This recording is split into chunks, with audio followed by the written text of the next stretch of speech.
Kool-Aid girl, my only love. Oh, Kool-Aid girl, my only love. Praying to the skies above.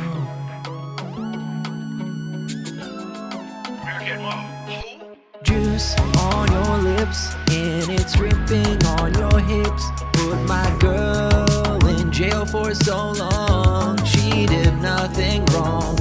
I want you free and I'm begging to the skies above. Kool-Aid girl, my only, yeah, Kool-Aid girl, my only love. If I were that guy from the farming website, I'd treat you right, clap those cheeks all night. I will change your life. No more OnlyFans. I will be your only man.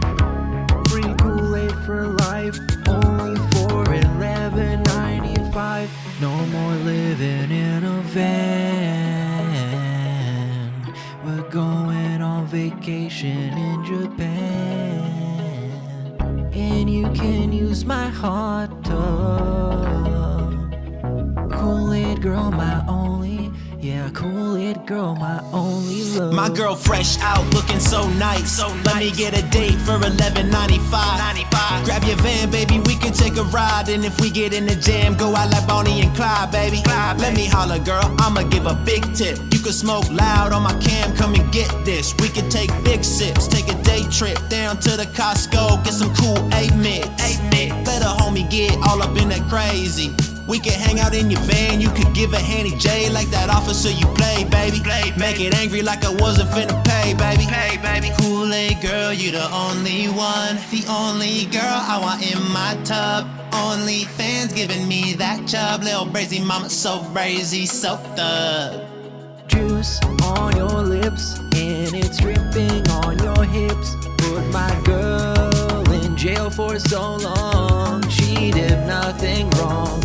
I want you free and I'm begging to the skies above. Kool-Aid girl, my only, yeah, Kool-Aid girl, my only love. Kool-Aid girl, my only love. Kool-Aid girl, my only love.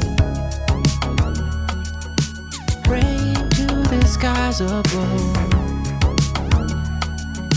Kool-Aid girl, my only love.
Yellow.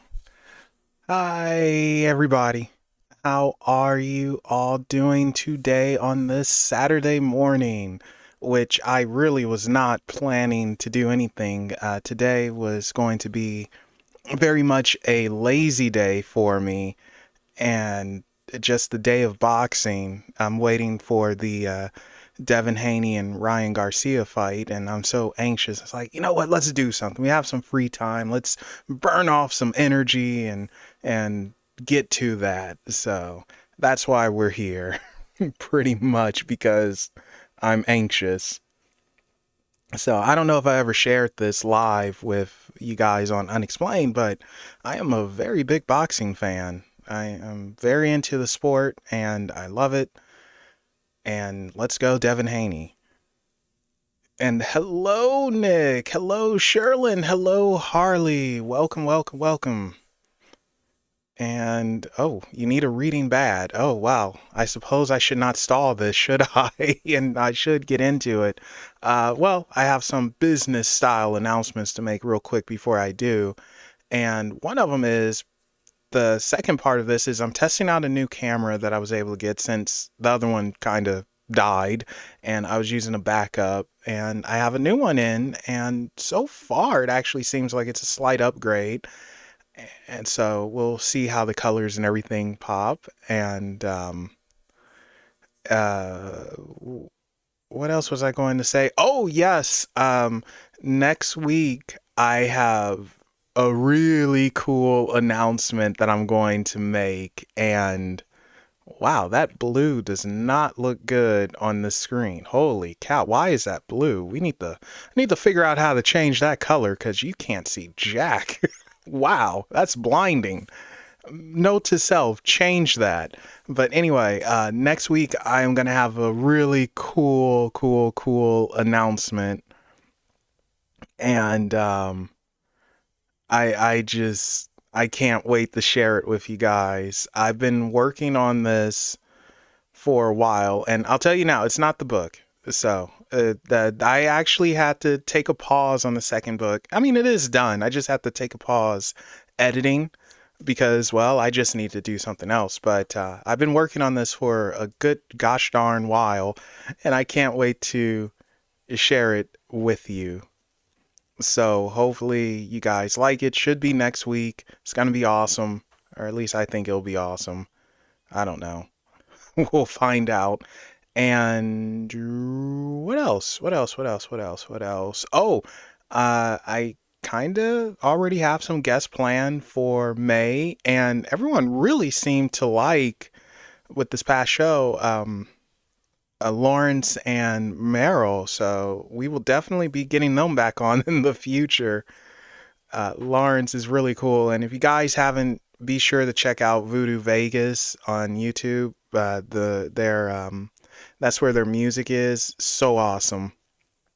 Harley, that was honestly, that was kind of a joke song that was playing called Kool-Aid Girl. It's I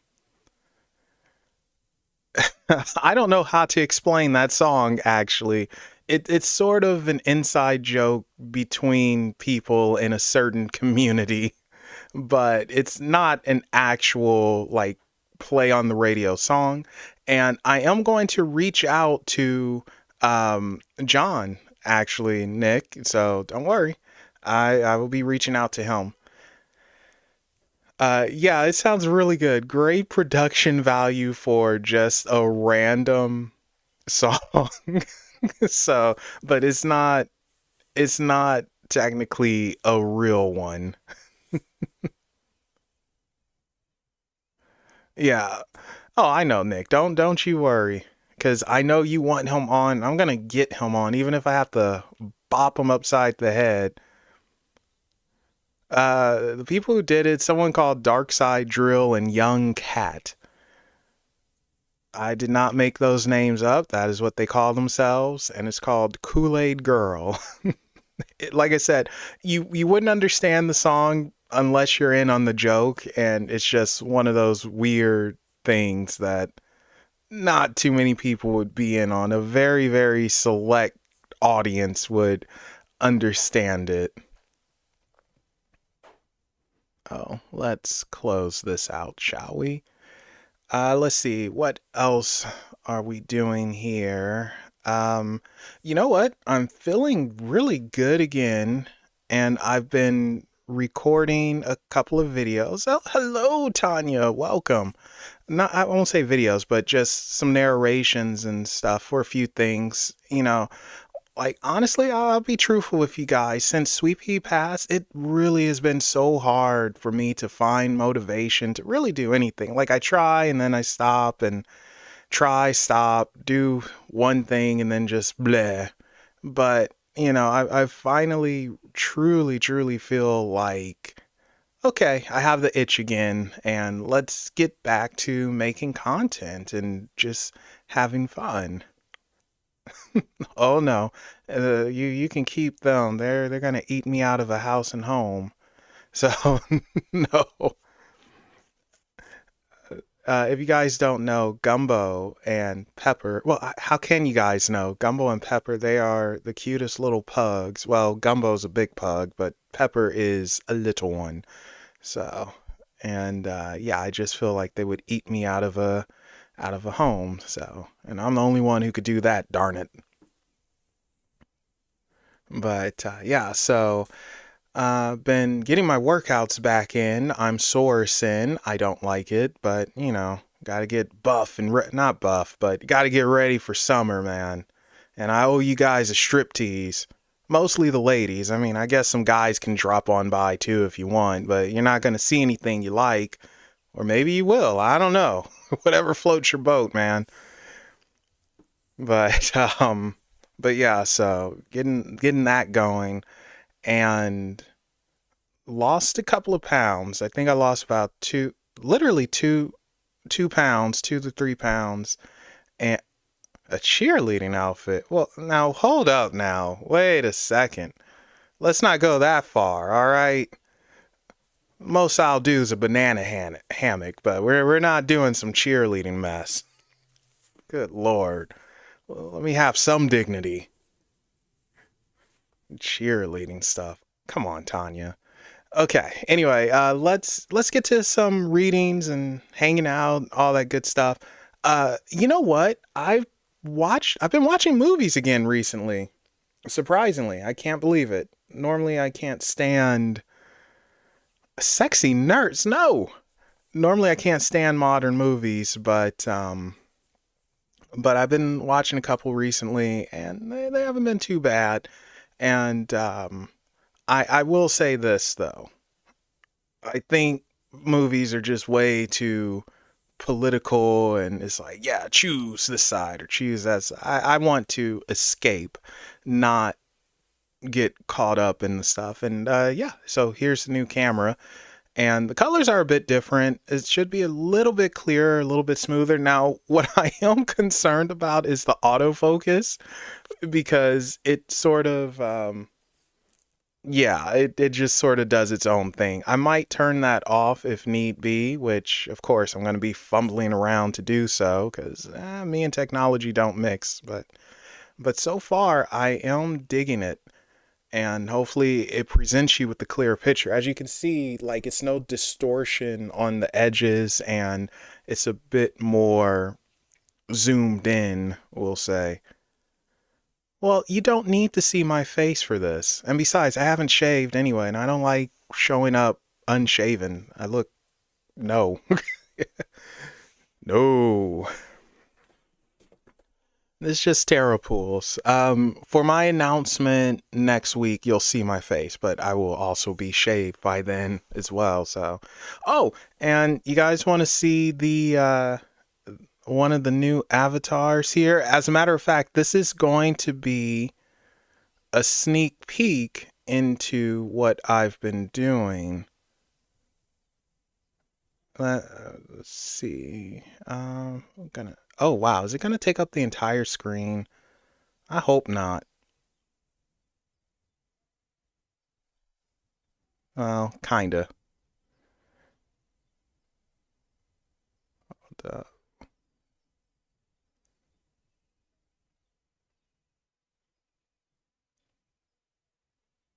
So a select few people know what? No, man, that's the Crimson Taurus. I'm Lakers all the way. Well, not right now because I can't stand LeBrick, but for the most part, I'm Lakers all the way.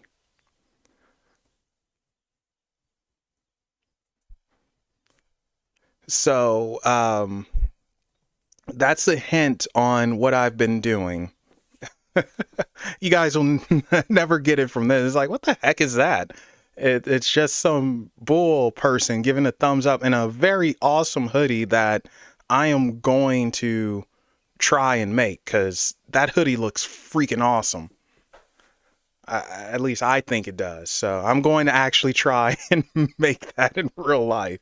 But yeah, so there you go. That's your hint on what I've been doing. And like I said, only a select few people know it. And they're not telling. Well, they better not tell, or else I'm going to kick them upside the head. And yeah, LeBron James, I call him LeBrick. I can't stand LeBron James. I've never liked him since day one. The guy is soft. He's a wannabe. He does not have ice running through his veins. He cannot take over a game. And the only reason he broke so many records now is, well, number one, I'll give him this. He's been relatively injury free. But the only reason why he's broke so many records is because the league is soft right now. Like, unfortunately, the NBA is soft and it's embarrassing. I'm so happy I was able to see a little bit of like the NBA in its heyday in the 90s and the early 2000s and stuff. You know, this is going to sound bad, but with the passing of Kobe, I felt that it's the end of an era 100%, and the soft NBA is here. Oh, nothing wrong with that. Everyone has their own sport. I used to love basketball. I used to play it, but yeah, Kobe was crazy.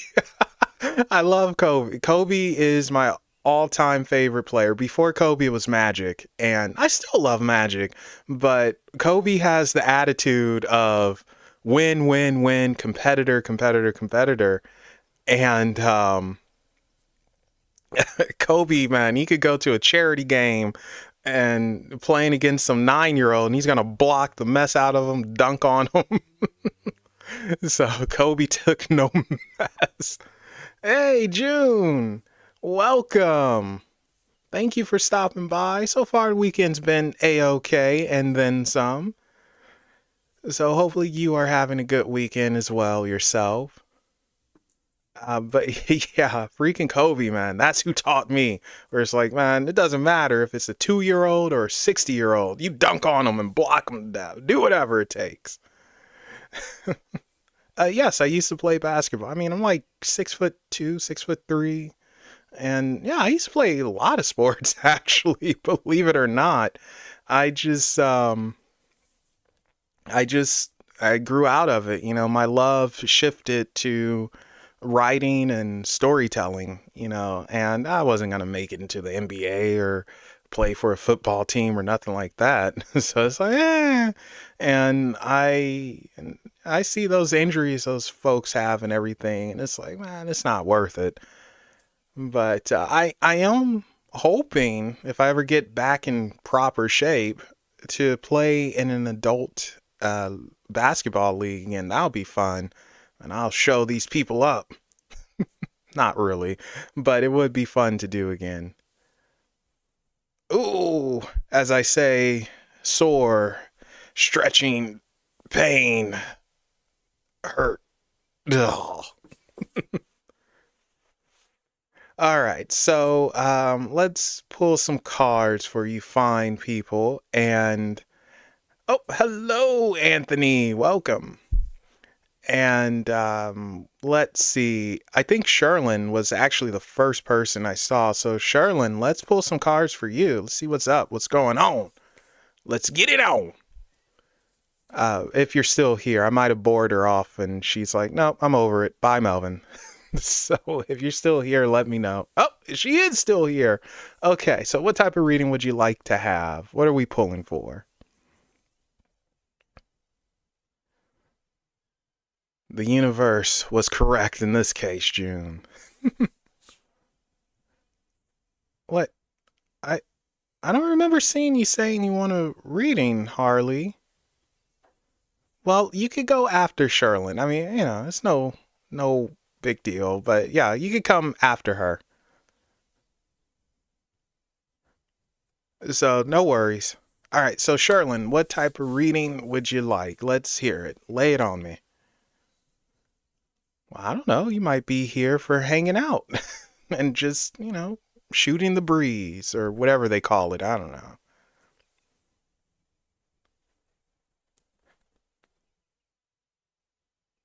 Yeah, fun content, depending on your definition of fun. Come for the card, stay for the personality. Oh my god, that Kool-Aid girl stuck in my head. I hate that. That song's too catchy. It's not even a real song, and yet it's stuck in my head. Kool-Aid girl, you're my only one. So dumb. Oh boy. Again, not too many people. Actually, probably no one who follows Unexplained would get the inside joke to that. Um, yeah, we'll just go with that. Okay.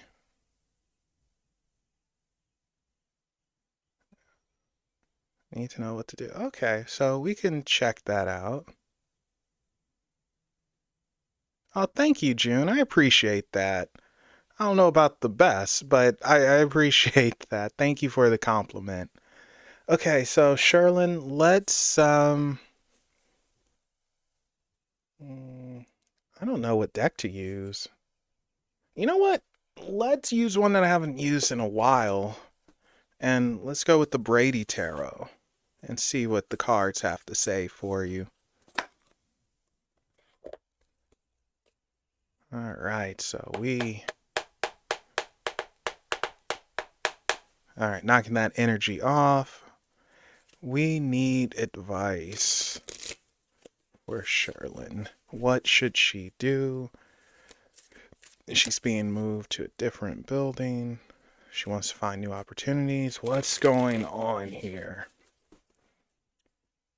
What is going on here? Please let us know.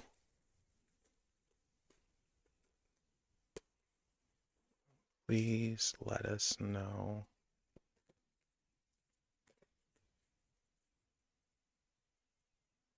What is going on?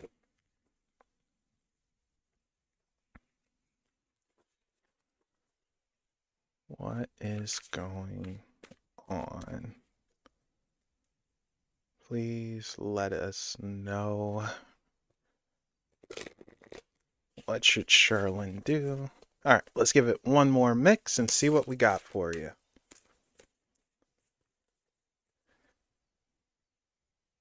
I don't know if you guys can hear them or not. Probably not, but there are a lot of birds chirping and singing outside. They're having a grand old time. Okay.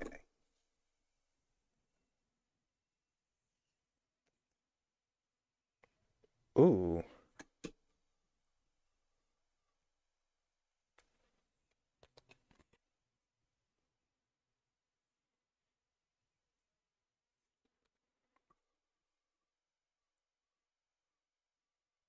Can you guys see the cards okay?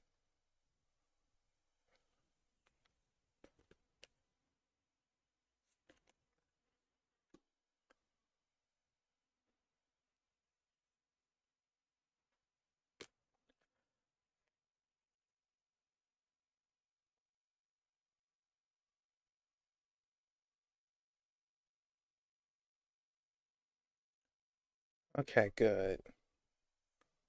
Wow. Yeah, okay. Hey, look at that. No real blur. So, all right. That's awesome. Like I said, I'm worried about that autofocus. So, it's already kind of being iffy. But four cards for you from the Brady Tarot. And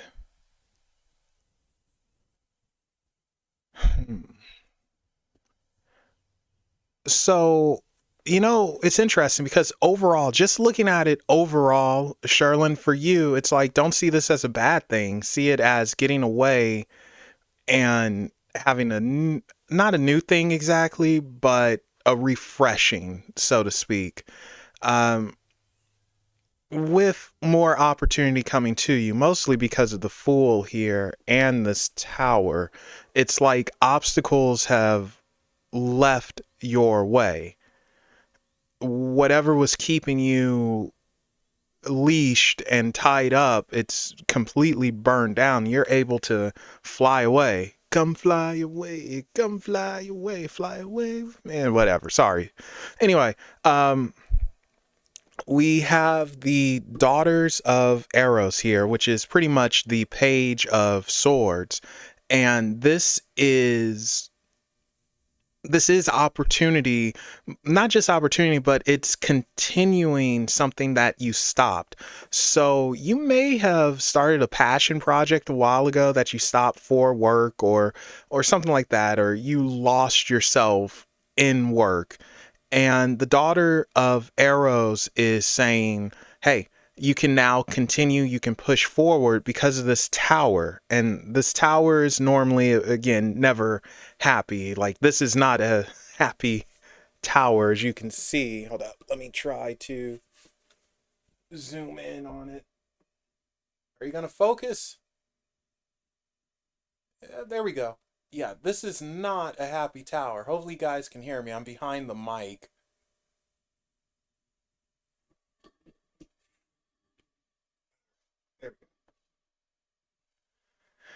And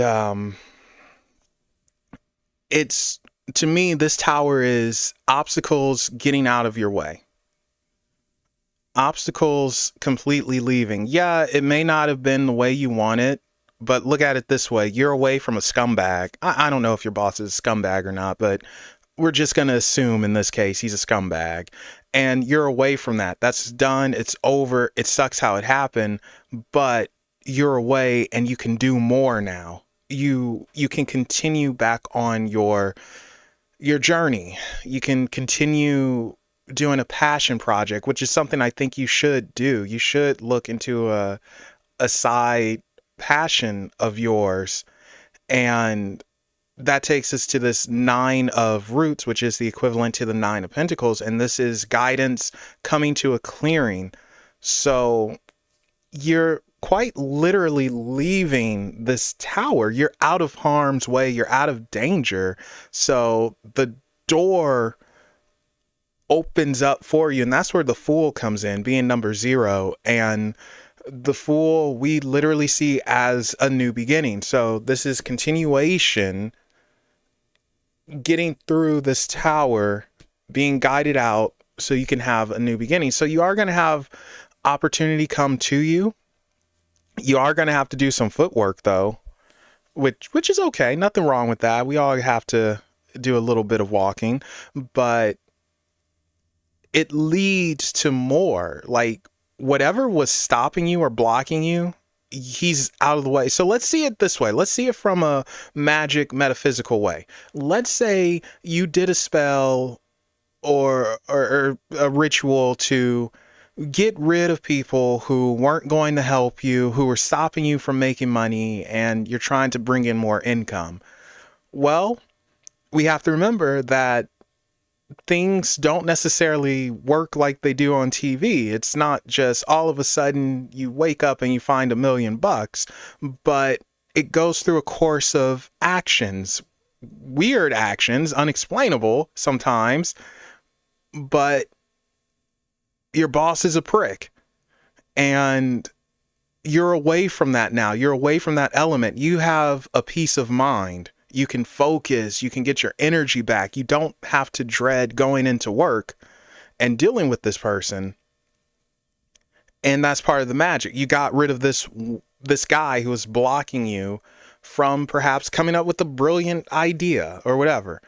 And now you're going to be in a different position in a different area. Hopefully it's not too far from your home and everything like that.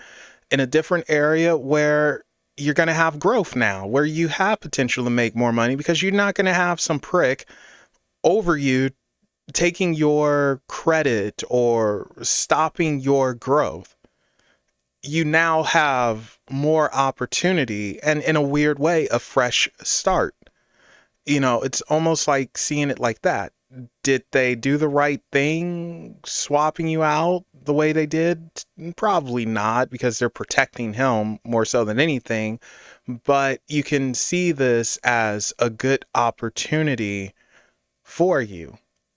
And it frees you up to continue and start a passion project of yours. So I think ultimately you're going to be okay. I think the door opens up for more opportunity for you. You're away from an element that just wasn't going to do you any good. This tower, the collapse there.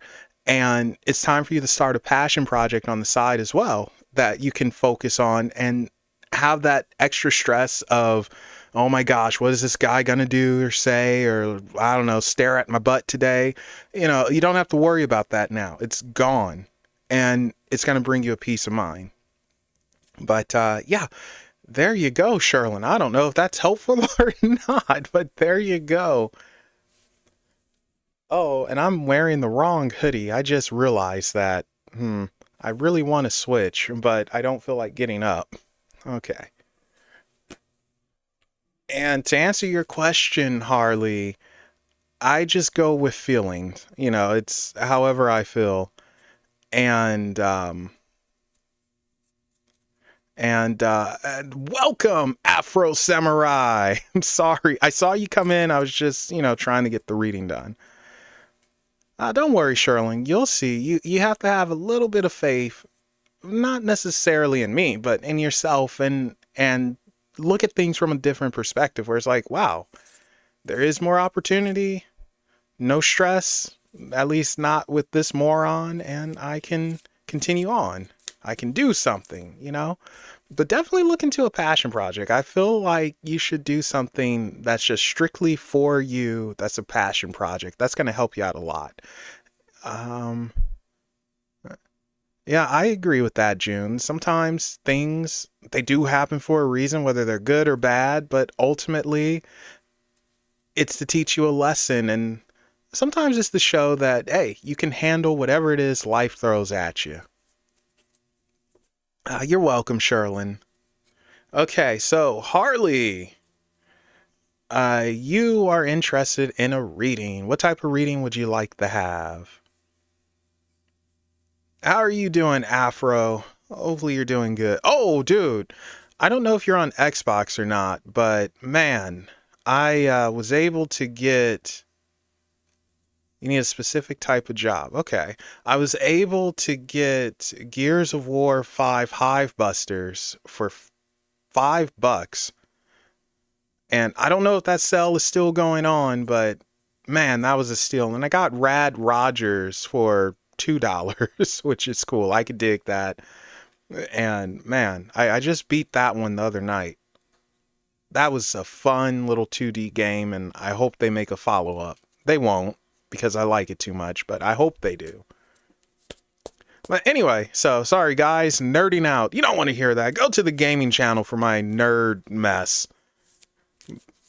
But, okay, so anything else, Harley? You need a specific kind of job, and, not entirely sure how to pull cards for that, but, we can try. Well, I keep telling you, I don't have an angel deck. What, are you talking about the Angelarium? Oh man, I am Xbox all the way. Mostly because it's Microsoft and American. And, well, I'm a Microsoft fanboy. I openly admit to that. Hello, doll. Welcome. All right, I'll get the Angelarium. It's an Oracle deck, so it's a bit difficult, more so for other things, but sure. If I got a PS5 as a gift, I would play the heck out of it. Hey, I don't discriminate. I just have a preference for Xbox.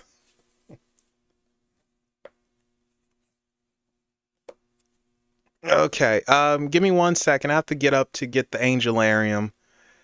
Uh, I don't want to get up. I'm sore. Okay, give me 1 second, guys.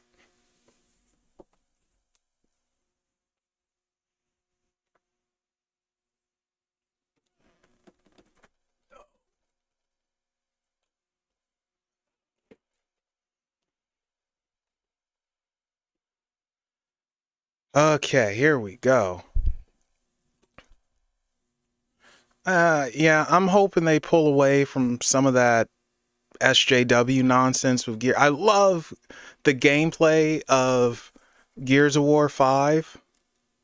Absolutely. I think it's fantastic, beautiful looking game, but I hate the lead character and that SJW nonsense that they put in there slightly. Which is a shame. And I didn't like with Gears of War 4, I thought it was okay, but it's just hard to make a game better than that trilogy. Kind of like Mass Effect, man. You know, Mass Effect trilogy 1 through 3 are just brilliant, and then you have Andromeda and it's like, it was never going to live up to this. I don't know what red pill means, but I can say that I don't like forced agendas, you know, like I truly do feel that you can't force things on people, you know, that's just going to build up anger and resentment. You can't force someone to accept another person or ideal or whatever. Either they're going to come around or they're not. And, you know, you have to accept that it goes both ways. And unfortunately, people, they don't do that. They don't accept that. It's like, you can't force it. That's just gonna, it's just gonna hurt folks. So both ways. It's insane. Like, I don't understand it. Hello, Josue. Welcome. Okay, so Harley, we're gonna pull some cards. Well, not some cards, but we're gonna pull a card from the Angelarium, and I'll need you to pick a number between 1 and 33. It's a going, Josue. Hanging out for a bit, waiting for tonight's fight, Haney versus Garcia. My money is on Devin Haney.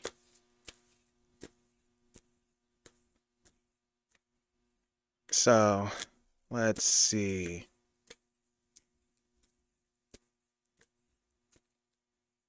Let's see. Okay, 19.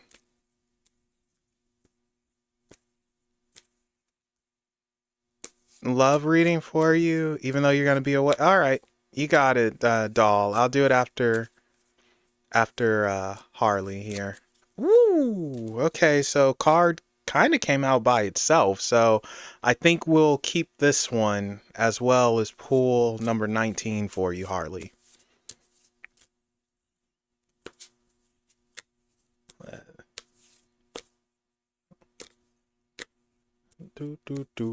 Let's give it one more mix and then pull number 19. See what we got.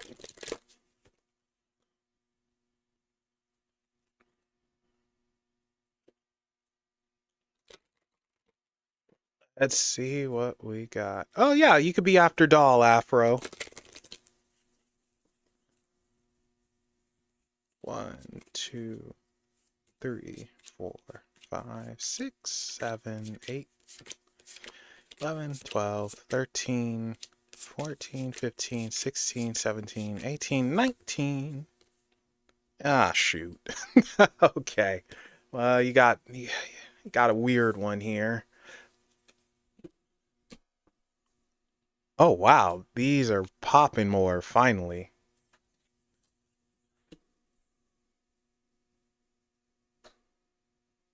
I think the colors pop a little bit more for you guys.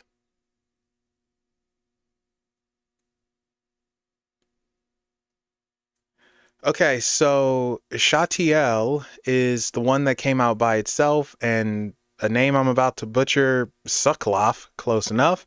That is the number 19.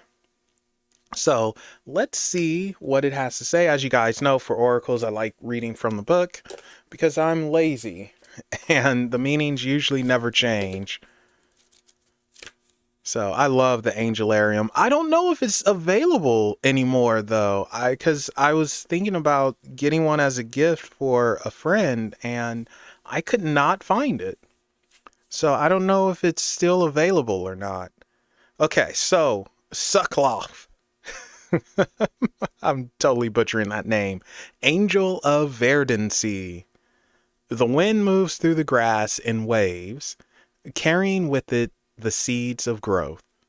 It flows across the landscape and burrows into the cool soil. Beneath the fallow earth, seeds vibrate and burst, changing the loam. The transmuted life already craving the open air and the ecstasy of sunlight. It is nature and natural for plant life to seek the sky and the blessing of the sun. With this simple act, no prayer, the dominion of Suckloff expands. With open hands, Suckloff denies decay and defies entropy. All is verdant where Suckloff wanders. Let your roots take hold and allow the gaze of Suckloff to fall on you. It is the it is the season for blossoming, and his signs are a branch, flower, a seed. So interesting. Oh wow, thank you so much, Afro. Thank you. You didn't have to do that, but thank you. I appreciate it. Thank you. So basically, Harley, to start with, Sokloff, we're looking at growth into something. So you need a specific job, and you got it, Josue. You're looking for a specific job, and you will find that job. It's just, it takes time, especially because it's so specific. And just like grass growing, a tree growing, it has to get its roots into place and it has to slowly build itself up and get to that point. So that doesn't mean you won't get the job or you won't find it. It's just if it's so specific, it takes time and you have to have a little bit of patience to get there. You will get there, but you have to have a little bit of patience and also I would say even understand that it's more than one way of getting there. Don't feel like you just need to go down the straight line. You can go left, you can go right, you can circle back, all that good stuff. And let's go to Chatiel and see what she has to say, and then we'll combine the meanings and go from there. I'm actually surprised I found him. So, oh, wow. Oh, found her very quickly as well. She's just on the other page. So they come right after each other. That's rare. Oh, June, don't even worry about gifting me a tarot deck or anything. You don't have to do that. I appreciate it, though. You know, the sentiment is really cool, but you don't have to do that. Okay, so Chatiel, Angel of Silence. Words fail, the wind dies, the earth comes to rest. Chatiel descends in stillness, new forms for all things emerge. Touched by the elusive fingers of the angel Chatiel. Space fills with silence and void gains new meaning. We are held still by the grip of its presence. Fear is useless as its presence is almost always brief. Silence slides over your ears, enveloping your awareness completely as if you've closed your eyes. Take a moment. Take the silence within you and use it to still the tremors of your soul. Chatiel wills it, and she's found in a feather, a chair, a person kneeling. Okay, so this kind of goes back to having patience and taking your time. also probably getting out of your own head. So there's a good chance, Harley, you're in your head too much and you're overthinking and working yourself up into a panic and freaking out when you need to sit down, relax, so you can see and envision everything. No freaking out. Too much overthinking. Once you calm down, once that silence hits, then we can focus. We can go from point A to point B and get there and do whatever needs to be done, because it is saying that this guy here, there is something lined up for you that you can have, but you need to sit down so you can figure it out, so you can envision it, so you can get out of your head, and then you can grab it and hold it, hug it, touch it, love it, all that good stuff, and own that sucker. But you're too much in your head, too much overthinking, too much freaking out and panicking. Like, it's almost like you can work yourself up into an anxiety attack, and that's not a good thing. We don't want that. Anxiety sucks. I deal with it. A few other people I know deal with it, and it can just kiss everybody's butt and fall off a cliff. So you will have your job lined up. You will have something lined up for you specifically, but you have to calm yourself down, calm your mind down, not overthink, and you will get it. You will find what's for you. The specific thing will come to you, and it's enriching, and it's going to come in more than one way, so don't think it can only be one way. It's going to come to you in more than one way. But yeah, there you go, Harley. Okay, so Doll has already said she wants a love reading even if she's not here, and we will. Oh, thank you, June. Thank you so much. I appreciate that. Thank you. What was I going to say? Thank you. You're welcome, Harley. Yeah, Doll wants a love reading, even if she's not here, so I'm going to give it to her. She's probably going to watch this back later. So, darn it, Doll, you're getting your love reading, and we'll use the Tarot of Sexual Magic for that one.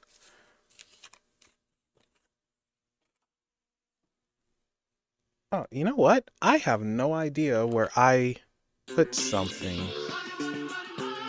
Hello, Bonnie. Oh, Sherlyn, thank you. Thank you so much. I appreciate that. Thank you.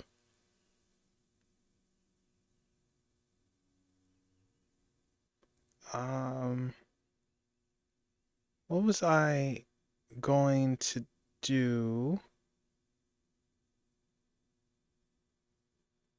Okay. So there we go. I got the Tarot Sexual Magic. This is for Doll. And doing a love reading for her.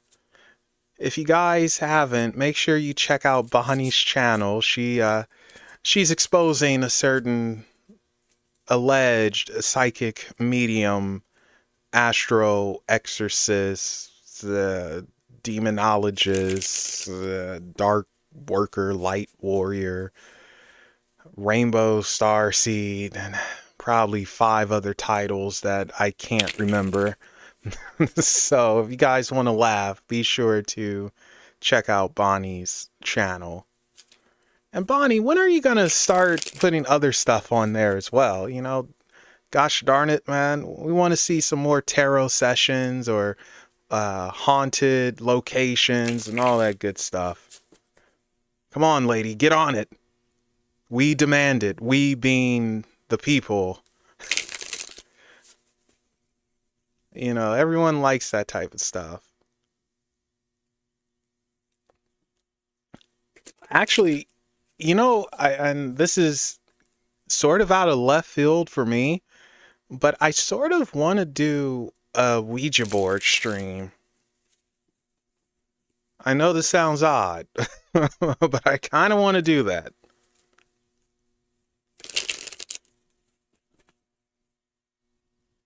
Okay, let's give this one more mix. This is for Doll, Daughters of Lilith.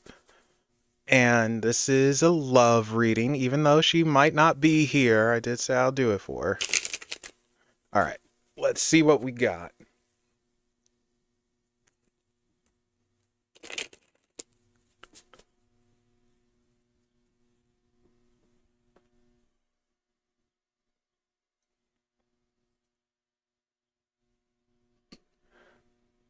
Well, I never said I would use it. I'm not touching the sucker. You guys crazy? Someone else will use it. I'm just recording. That's all.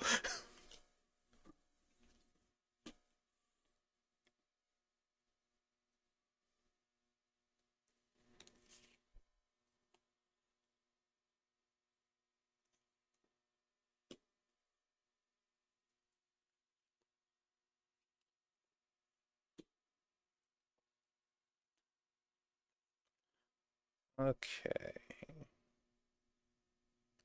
Oh, wow. I need to fix the white balance on this one. But whatever. This is why we experiment. It's not too bad though. It's still coming in better than the other camera. I was actually going to set up a side by side and see the comparison between the two, but then I got lazy and was like, I don't feel like doing this. Okay. So, Doll. Oh, you're back. Oh, wow, you're back just in time. This is your love reading. So, pulled out 5 cards for you. And oh, hi Stenny, been a darn good while. Welcome.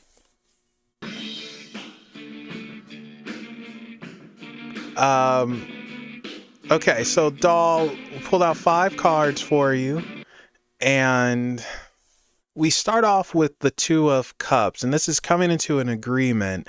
But right next to the 2 of Cups is the 6 of Pentacles, and that's also an agreement in a strange way. Like traditionally, it's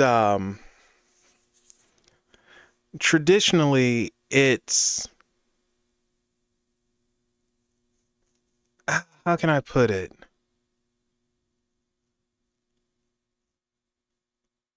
It's give and take. All right, Stan, you'll be after Afro. But yeah, traditionally this is a give and take, and almost like a relationship of convenience rather than love. And that could be an issue because relationships of convenience, it's well, it's just kind of there. It's like, yeah, I'm here just because I don't want to be lonely, or just because it's nothing better to do. It's almost like settling. And with this 2 of Cups right next to this freaking 6 of Pentacles, it's almost like you settled and slightly given up. But then we have this 3 of Cups, and this 3 of Cups is just straight up celebration. As you can see, somebody's having a darn good time. It's not me, unfortunately, but someone else, and they're enjoying it. And it's like you still have some fire and spice in you. You still believe in love, as cheesy as that may sound. You believe in love, and it's like you want that strong emotional connection. And go ahead and put the link in chat, Bonnie. And you can still have it, but you have to come to terms that you can't be in a relationship of convenience because you're not going to be happy. And that's the problem. That's mostly where this sucker comes in. Not being happy because it's a relationship of convenience versus a relationship built on the foundations of love. You need that love, lady. You need it. You gotta have it. And it's almost like it's time to have a talk here. Now, that's not saying you can't grow into it, but all the cards have to be put on the table. And that actually takes us to these two. Whoop, whoop.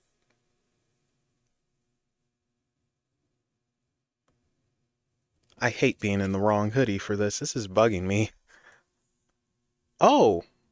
Whoa, whoa, whoa. Wait a second now. Wait a second.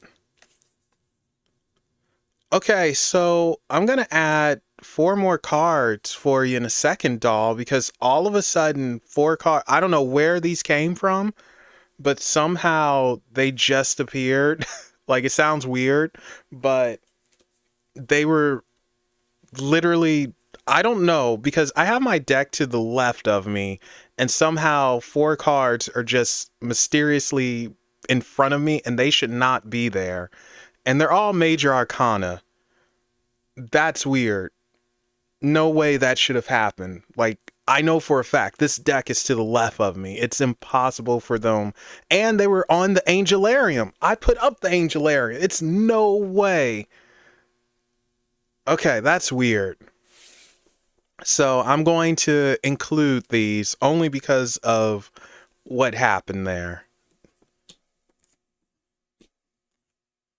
All major arcana. That's insane. That is insane. That's never happened before.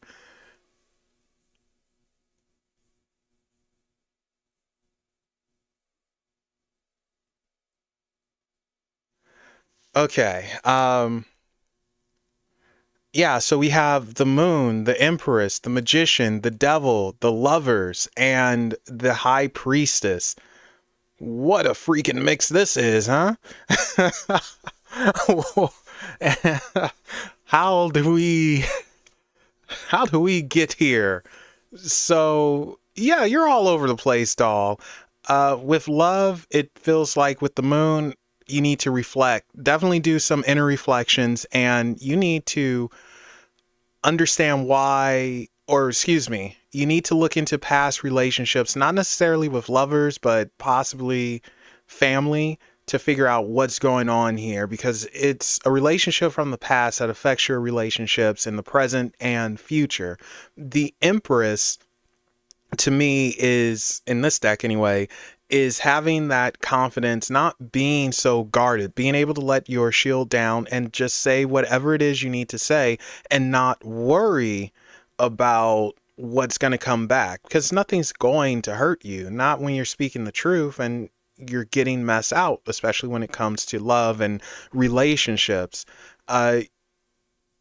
You have to, otherwise you're going to explode, and you need to be more confident in your words and what you're saying. But that also comes from this moon and doing some reflecting and understanding and dealing with emotions. No one likes emotions, but dealing with emotions. Now, going to these mysterious 4 here, that this is so freaking insane. Yep, you can still make comments.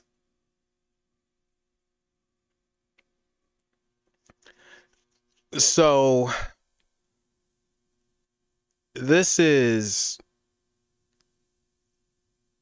making your own path, yet having temptation, wanting love, but then being confused. What the heck, man? Okay, so I think you're I think you're manifesting in a strange way.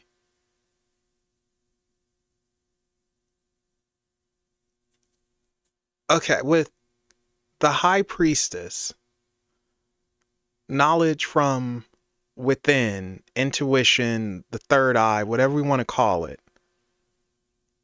and bringing that out mixed with the magician here and making what we internalize a reality, manifesting, making it real and practical. So it's like you envision what it is that you want. You can envision it, you can see it, you can feel it, but then it gets warped. And that's where this devil comes in. And it's almost like your vision becomes blurred because you're unsure if you actually want it. And then we have, of course, that lovers, which is the wild card to me, because this guy, man, he's just like a lion. I get all the women just raw. You know, we're pimps like that, me and this guy. Not really, but still. And this lovers is choices to me. And it's almost like you're afraid to make the wrong choice. And because of that, you rather make the safe choice. And that's what has you messed up with love. Making the safe choice because you're afraid to make the wrong choice, not understanding that, you know, we all make wrong choices. It's a learning experience. It's no big deal. So you've manifested love, but it's a relationship of convenience. Because I think you're afraid of maybe having a relationship like your parents have, if it's kind of rocky, or it's just someone in your family, someone you know. And that's that devil kind of playing games and that monkey's paw situation. Like, oh yeah, I'll give you what you want, but in a warped way. And you have to fix that. I think you need to have a conversation with yourself, with whomever you're dating. And if you're dating, that is, and really like, hey, this is a relationship of convenience. I don't like it. Let's reset this. Let's restart. Let's start from our foundation on up and enter it differently. But that all starts from the moon and doing some reflecting and understanding of yourself better. And therefore, you can have that love going forward. But yeah, you manifested what you wanted, but a monkey paw situation, and that kind of slapped you in the face here. But I think it can be fixed and changed. It's just you're gonna have to do the hard work, unfortunately or fortunately, depending on how you see it. But yeah, so there you go, doll. This was an interesting one. A lot of major arcanas. What the heck? These four should never have been out like they were. But anyway, there you go. Afro Samurai, you are up, sir. Oh, thank you, Stinny. So, Afro, what type of reading would you like to have? And we will go from there. Afro, you already know. We're going to use the Lost Hollow for you, man. Because your name, it reminds me of Afro Samurai, the anime, and these cards remind me of a manga, so, or a graphic novel rather.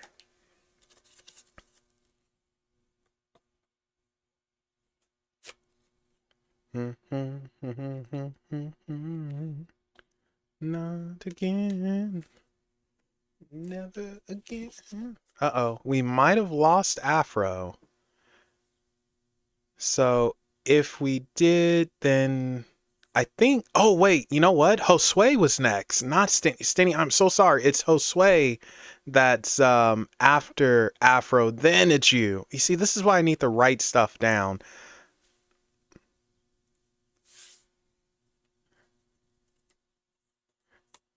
So yeah, I think Afro might be gone.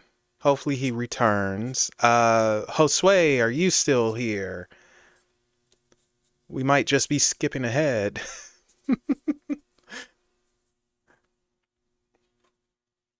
Josue, are you around? And I seem to have lost something. Nope, never mind, I found it. Yep, okay, so Josue, what type of reading would you like to have?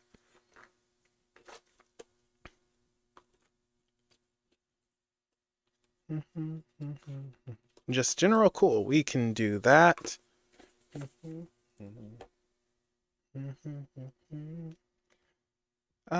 know what? Uh-oh. I hit a wrong button. Oh, okay, I fixed it. We'll use the Brady Tarot, because I need to use this more, and, I paid for it, so shoot. Let's get our money's worth for this sucker. Spiritual reading? Okay, we'll still use the Brady. This is the perfect deck for that. Spiritual reading, so what do we have to say for Josue?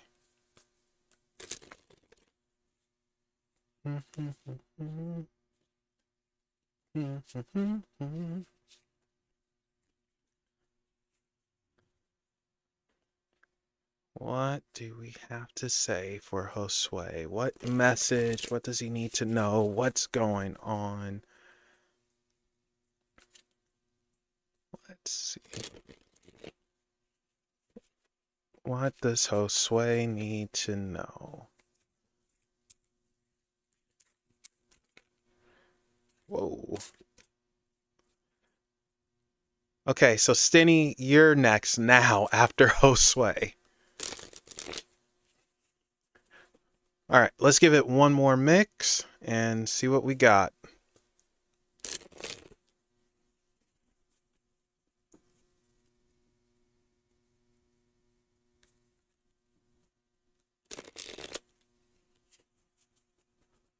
Oh, hello, Kelvin. You will be after Stinny.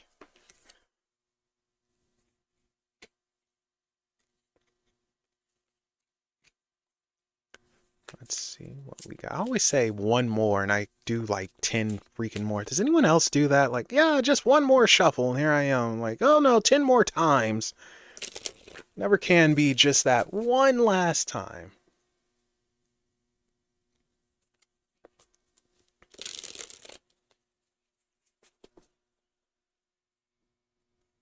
All right. Here we go.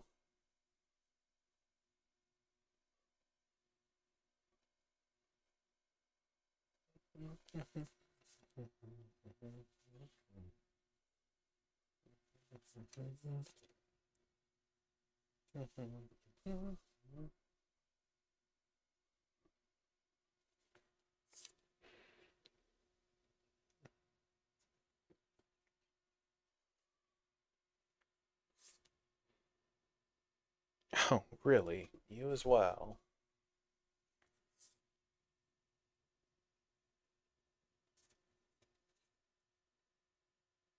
Oh, no freaking way. That's awesome.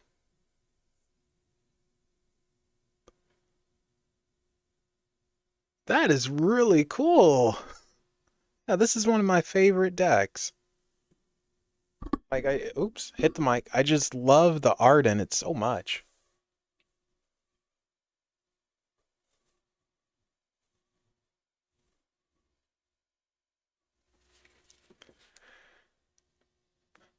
Okay. Ooh. Josue. This is an interesting one from a spiritual perspective. So, we start off with the 10 of arrows, which is the equivalent to the 10 of swords. But this one is very interesting because it's quite literally a possum. And, possums are playing possums. And this is understanding that lessons that are hitting you hard aren't to actually hurt you or even kill you.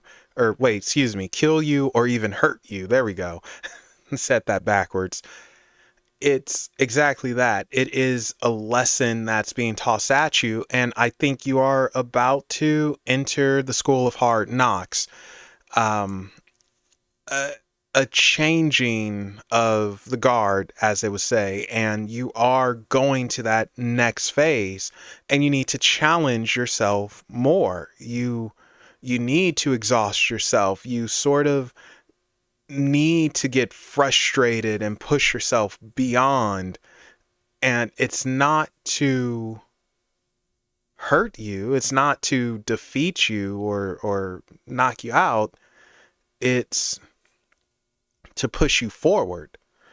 It's to help you learn more, because it's time for you to learn new things, and it's time for you to get out of the comfort zone that you might find yourself in.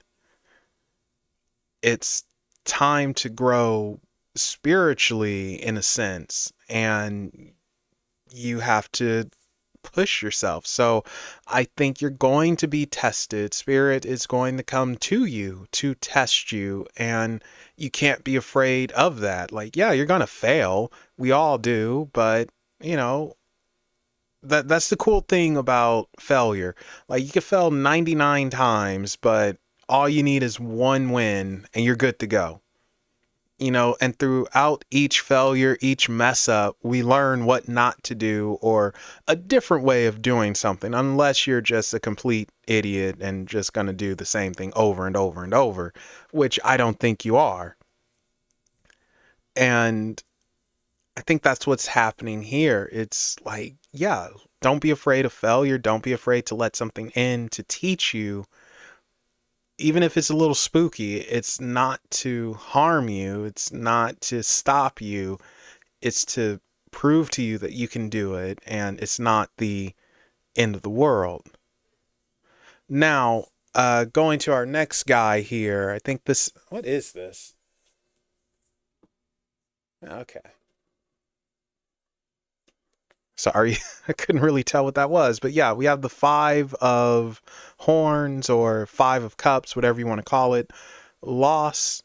And right next to that is the 8 of feathers. And the 8 of feathers is the equivalent to the 8 of wands. So coming at you quickly, darn quick. I mean, unfortunately, that little guy is about to become a meal for a falcon. Or is that a hawk? We'll just call it the Hawk Falcon. So I think you are going to experience, not necessarily loss. I don't think you're going to experience loss, but I think you are going to experience a crisis of direction. Like, which way do I go? How do I go this way? How do I do that? And a stillness, so to speak. I think that you have to understand that you don't have to try to do everything all at once, because it can become very overwhelming quite quickly, and do what you can handle. And for that, you need to, maybe drop 1 or 2 things, especially if you're going to start something new and different, which you need to do. Oh, hello, Simona. Welcome. When you drop a little, you gain a lot. And I think that's where that 8 of feathers truly comes in, where it's trying to tell you, like, hey, you gain more by doing a little at a time than you would trying to do a lot at once, because your head's going to be all over the place and everything. So don't try to spread yourself thin. It's gonna drive you bonkers. I mean, we're already bonkers here, so we don't need more bonkers. Enough of that. How was your hike, Simona, by the way? So I feel like,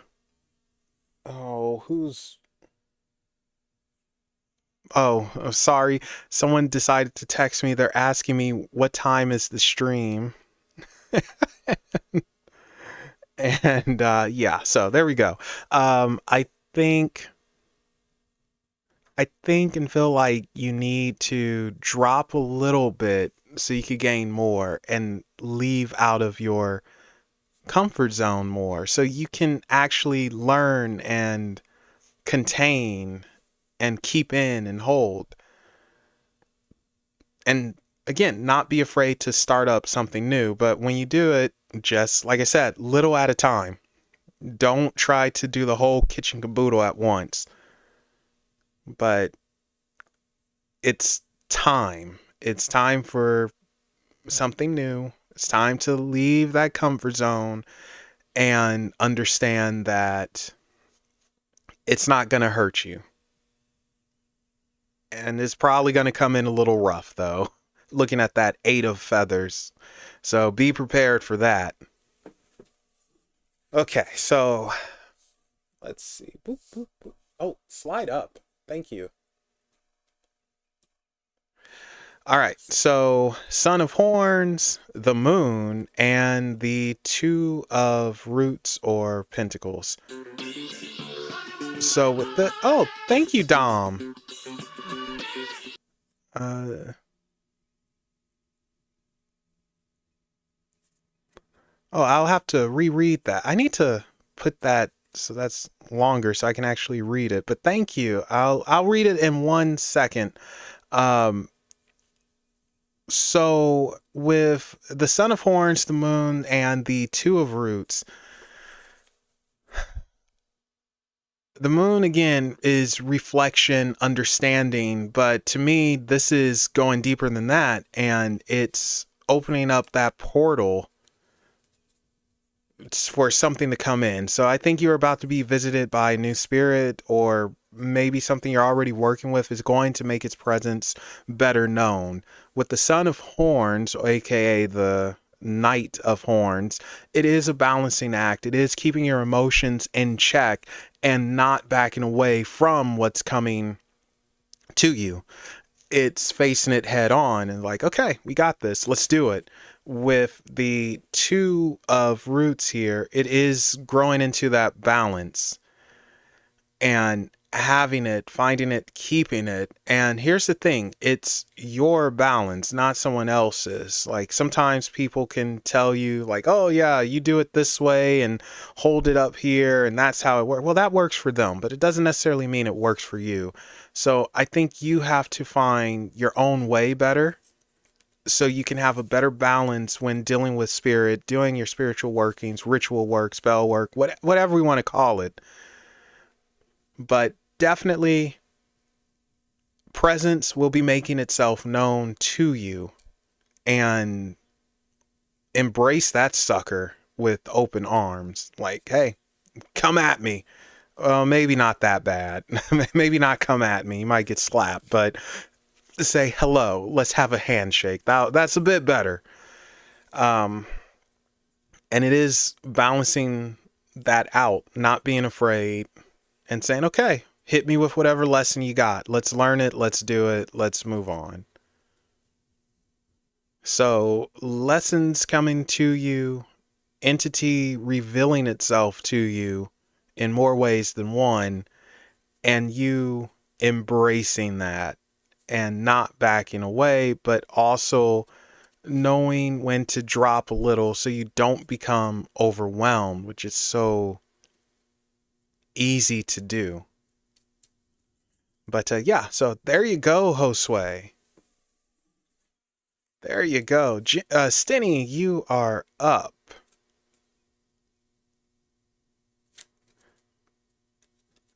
And where did I put my water? Oh, here it is.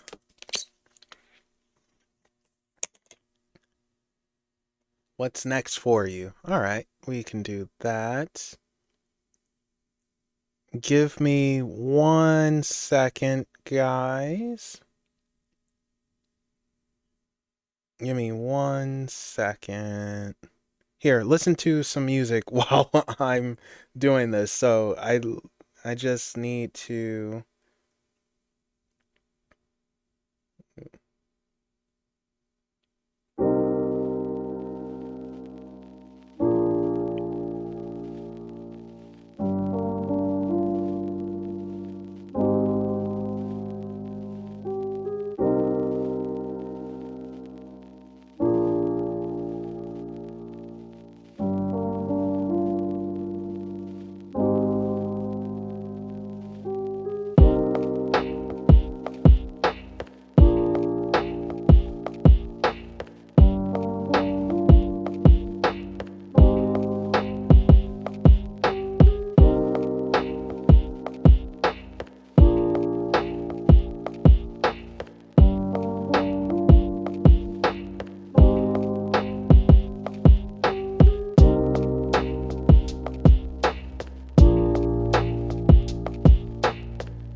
Okay, back. Sorry. And there we go. Okay, so you want to know what's next? Oh, Afro, welcome back. Yeah, we kind of have to skip you, but you'll be after Stinny now, so hopefully that's okay. And which means you will be next. And Tarot of Dreams. Wait, that's the deck you want? You want the Tarot of Dreams? I just so happen to have it right next to me, so all right, we could do the Tarot of Dreams.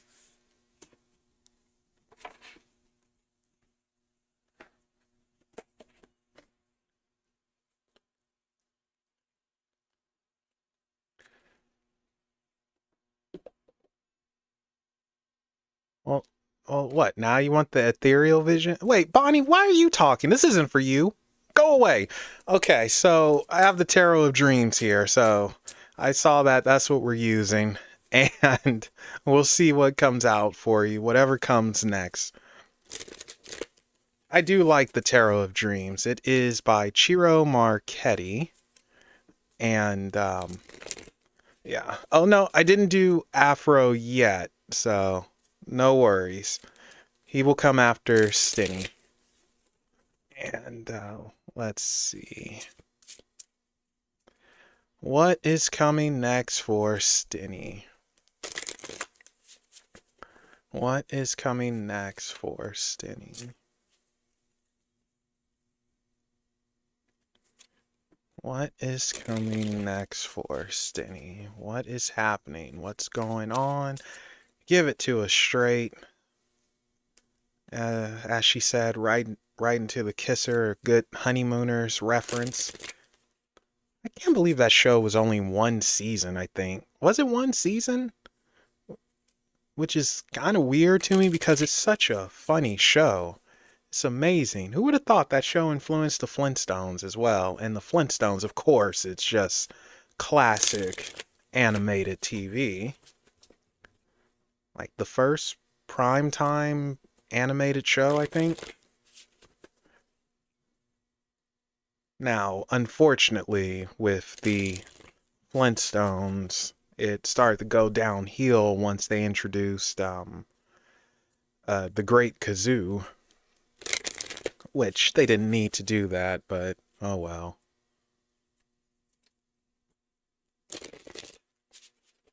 And then Bam Bam and Pebbles got old. You see, that's something I dislike about a lot of shows. That's why I can't usually watch later seasons of stuff.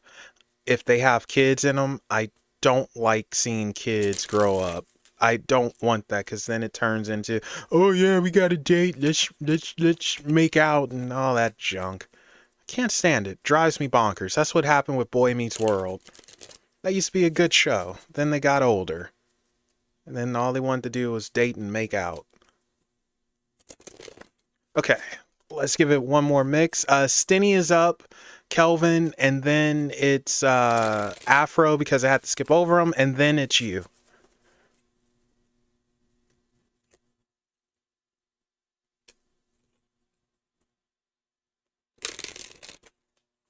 Okay, let's see what we got. Because I think one season had like 54 episodes or something.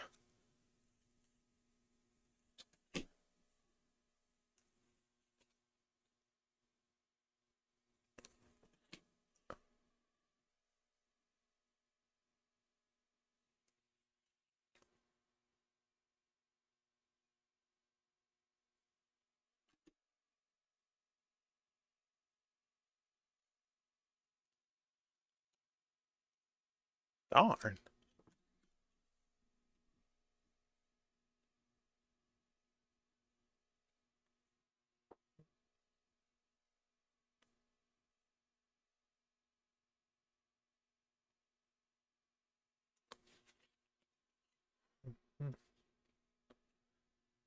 Oh.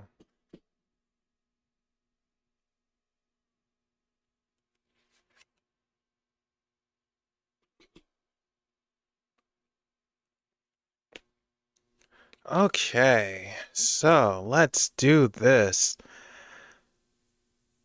I didn't mean to draw as many as I did, but oh well. They came out for a reason. And we have the Empress to start off with. And this is an interesting Empress because I believe she's based off the story of Adonis's mother, Mir or Mira. I can never say her name, but essentially she turned into a tree after Aphrodite cursed her because Aphrodite's a heifer and she gets jealous very easily. And Mir was a very beautiful woman, and I think she said she was more beautiful than Aphrodite or something like that. And Aphrodite curses her, and Mir gets she I won't say she gets into an incestuous relationship, but she gets freaky with her father when he comes home drunk one day, and she gets impregnated by him, and of course he wants to kill her to make up for the sin, and she runs away and everything. um she begs for forgiveness with Aphrodite, and Aphrodite was like, huh, okay. And she turns her into a tree. The tree gives birth to Adonis, and some priestesses find her. Interestingly enough, I think they were priestesses of Aphrodite, I want to say. But Aphrodite didn't know that Mir was pregnant. And yeah, so she comes across the baby, and Aphrodite wants nothing to do with the baby at all. It's like, what the heck is this? What am I going to do with this? So she gave him to Persephone, who raised him in the underworld. And of course, Adonis becomes Adonis. You know, there's the saying, like, man, you think you're an Adonis, the most handsome guy in the world who's just literally perfect in every single aspect. And of course, Aphrodite, for whatever reason, goes to check on him. She sees him, like, he's not a baby now. Look at this hunk of a man. Falls in love and wants him, but Persephone loves him and tries to keep him. And they go to Zeus, and Zeus is like, oh God, this is a headache. And I think they figured out, like, he'll stay with Aphrodite like 9 months out of the year or something like that. And of course, because Aphrodite's a little fast and she was messing around with everybody, Ares, yeah, not Ares, Hades. Well, no, not Hades. Oh my gosh, Ares. Yeah, Ares. Sorry, getting stuff mixed up.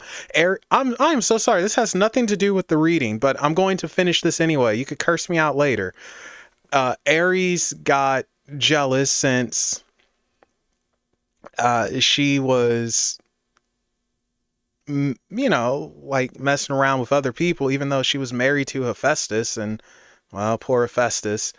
And Aphrodite actually fell in love with Adonis. This was the first person, and probably the only person, a human no less, who actually made her fall in love. Like, she cared about. She put him before herself, and she wasn't as vain as she used to be. She didn't care. She just wanted him happy.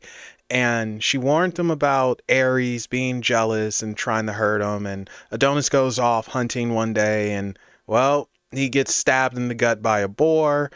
And Aphrodite hears his screams, and she rushes down to try and get to him. She pricks herself on a rose or something like that.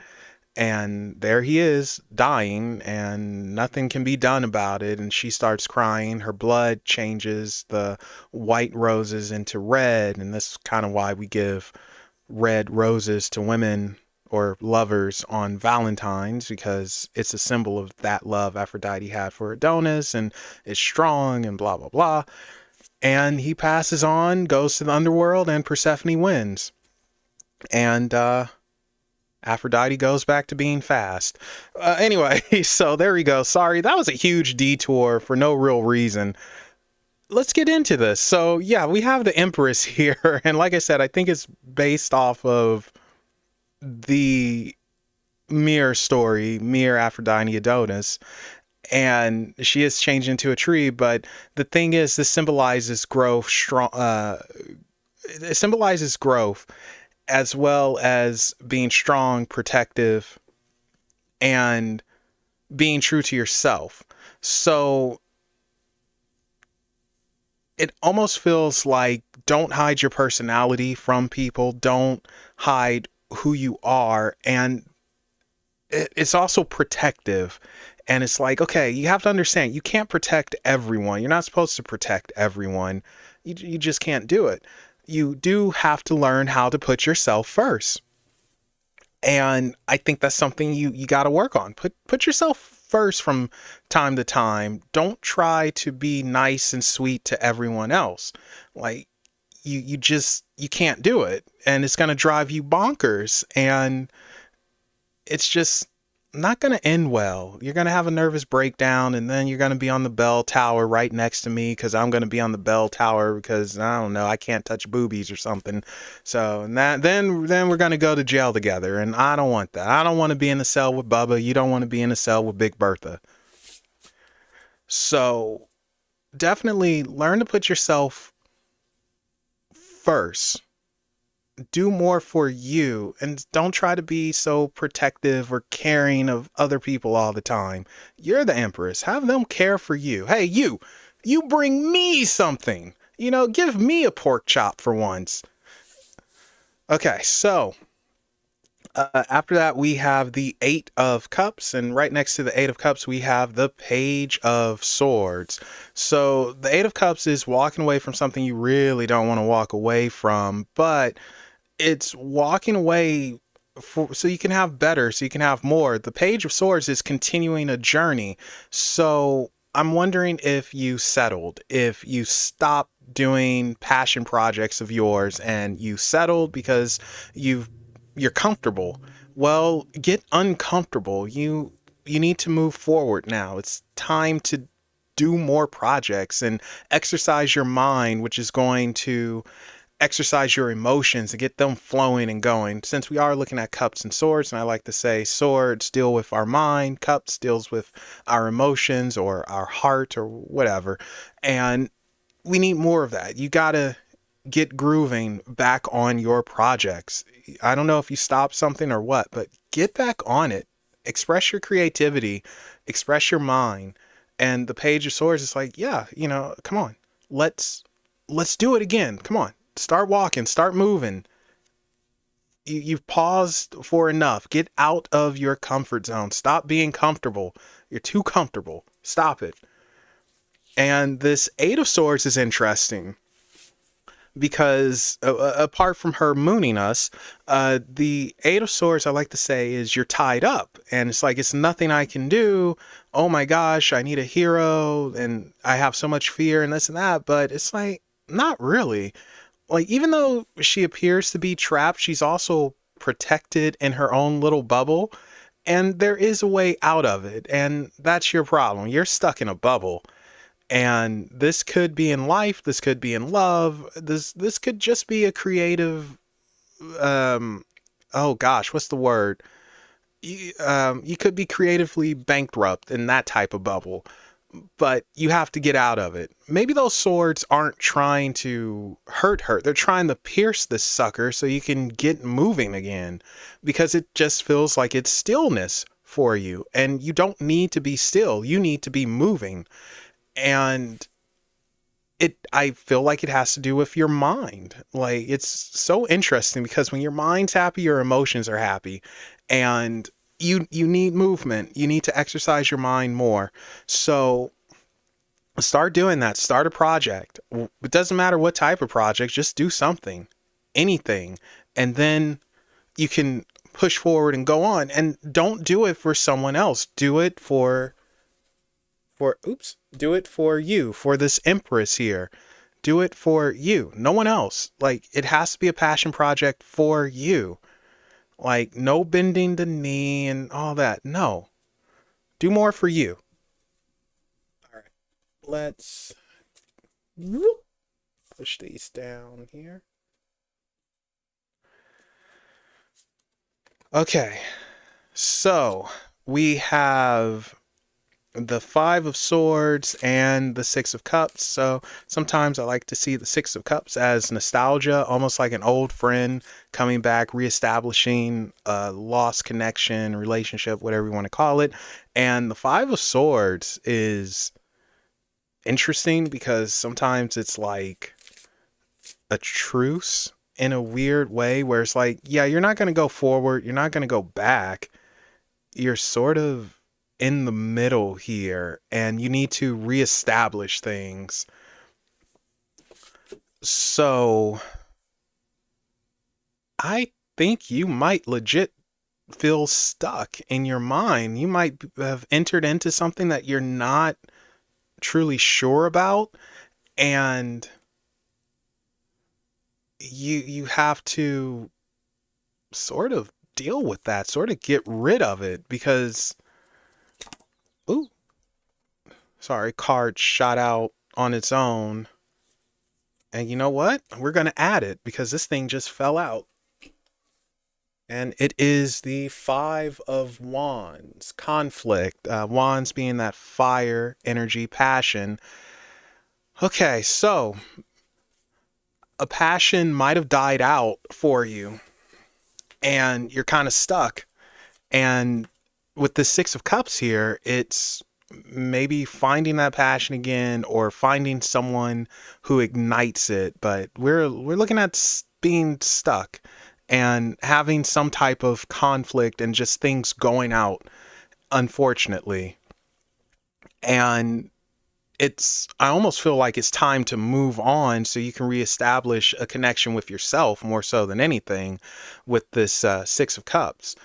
Because again, that Six of Cups, even though we can kind of see it as the nostalgia card, it's also finding yourself again. So we're kind of looking at things at a standstill, and it's like, yeah, it's time to get away.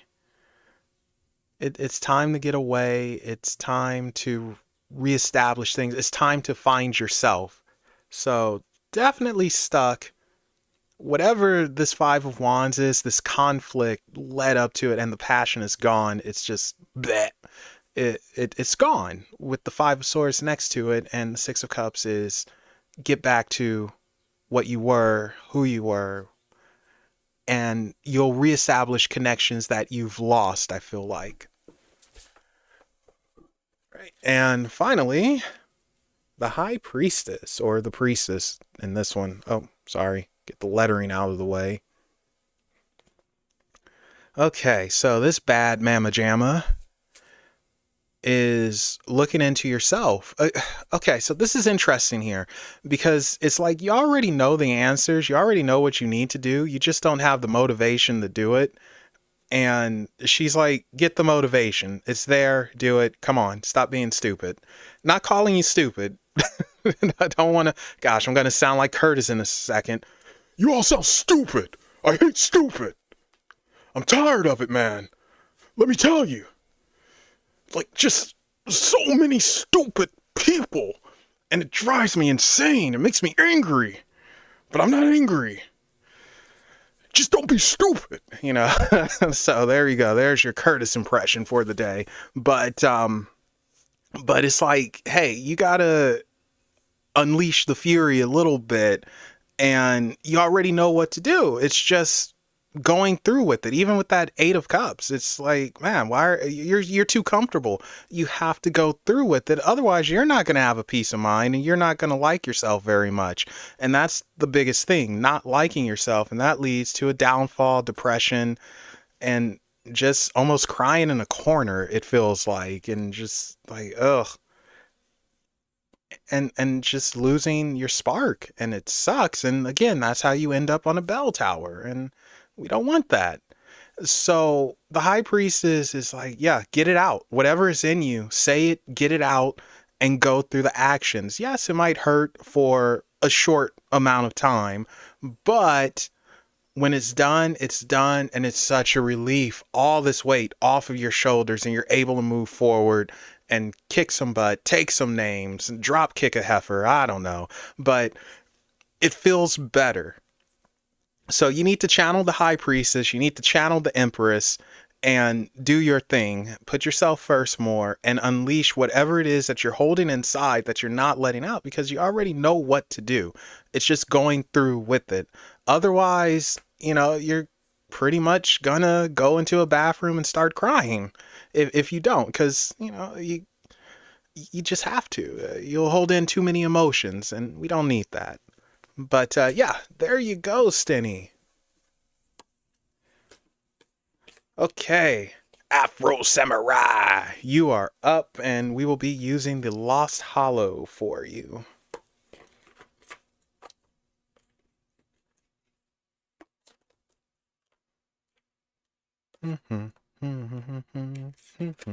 Ooh, I have Aladdin stuck in my head now. I'm going to have to watch that movie. And as you guys should know, that is my favorite animated Disney movie. You're welcome, Stenny.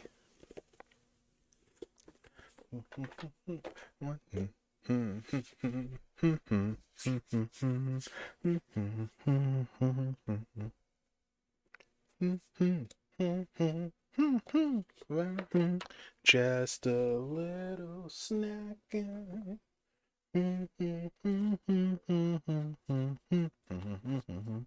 You're after Afro, Kelvin.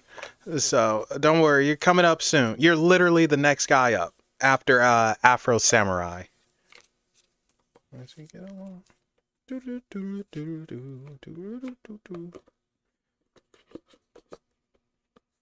Oh man, I love Aladdin. Like, I just love it. Man, that movie touched me so good. That came out wrong.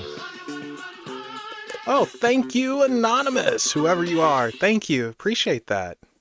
With the 666, no less. So, because 999 is 666, the mark of the beast. Let's call it quits, darn it. Okay, let's see here. Oh, thank you, Stinny. Thank you. I really appreciate that. Oh, I watch Aladdin at least once a year. Like, I just have to. It's certain things that I do at least once. I don't know any Slipknot songs. The 999 is 666. That's actually from, oh gosh, this British singer. And I can't think of the name of it. You know what? Let me find it real quick, because that's gonna bug me if I don't. Again, hey, look, we're getting sidetracked again, but I hope you guys don't mind. Oh my gosh, what is the name of that song? That is really going to bug me. Oh no.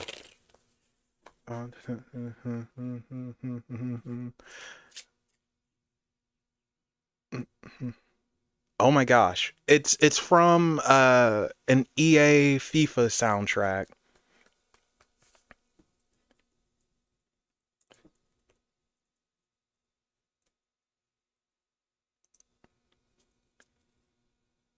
Oh my gosh.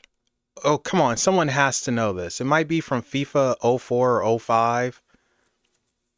And I think it's the opening song. And it's a British guy who sings it.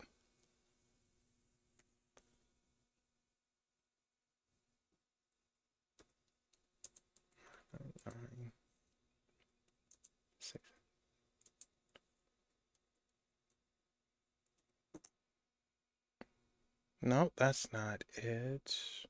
Oh, funnily enough, wow, that is in Slipknot. Even though I know nothing about it, I couldn't. Wow, that's interesting. But no, that is not it.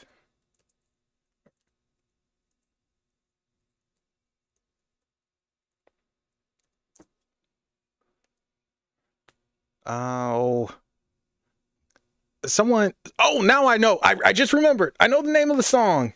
It just hit me. All right, here it is. It's called Sorcery by the Future Funk Squad.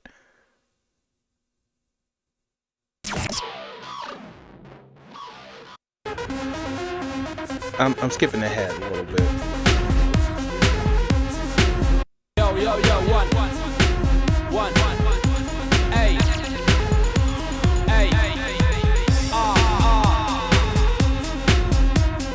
Back in reap benefits on the decks and then we smash sets and we dash the sectors and we cash the checks and then we extract the baby. Witchcraft that we taught the force and then we chalk lines and we mark the course and then we taunt guys who we class as ordinary. Wall to wall we bring a form of sorcery. Future funk and mojos and me rolls to pump the right flows and me hypnosis take every time. It's a form of sorcery, baby. Dirty bass and break beat the butcher, baby. All right, let's get to the 666 part. It's a form of sorcery, baby. Hex and deck. Start on the ordinary.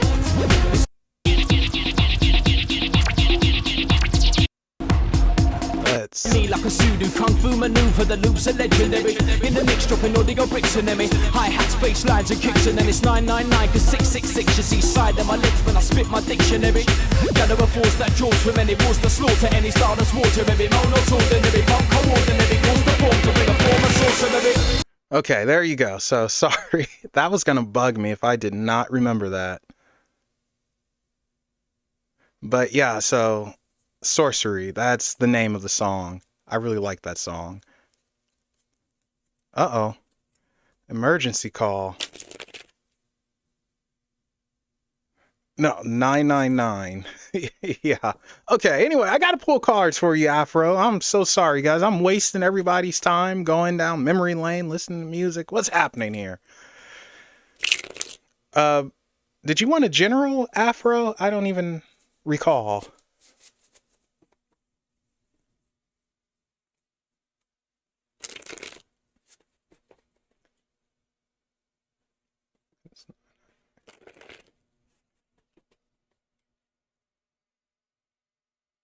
Okay, what's coming next? Alrighty. Let's see what we got for you. What is coming next? What is coming next? I have an itchy ear. That is what is coming next, unfortunately. Do you guys ever get an itch like in the middle of your spine and it's just that perfect spot where you can't reach it? You come so close and then you got to go to a wall corner or a wall edge or something and you look like a bear trying to scratch it. Like, you know, have you seen bears scratch their backs against trees? Like, that's what you kind of look like. Had that happen to me last night. And I'm not gonna lie, it felt so gosh darn good rubbing against that door edge. Just like, oh yeah. All right, let's give this one more mix and see what we got for you. It's 999 666. Nautical bricks. All righty. I got the power.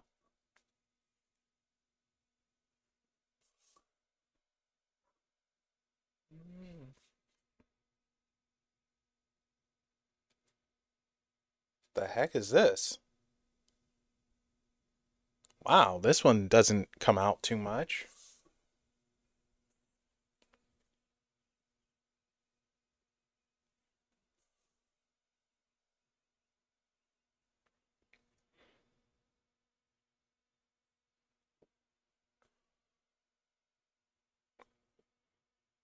Hmm.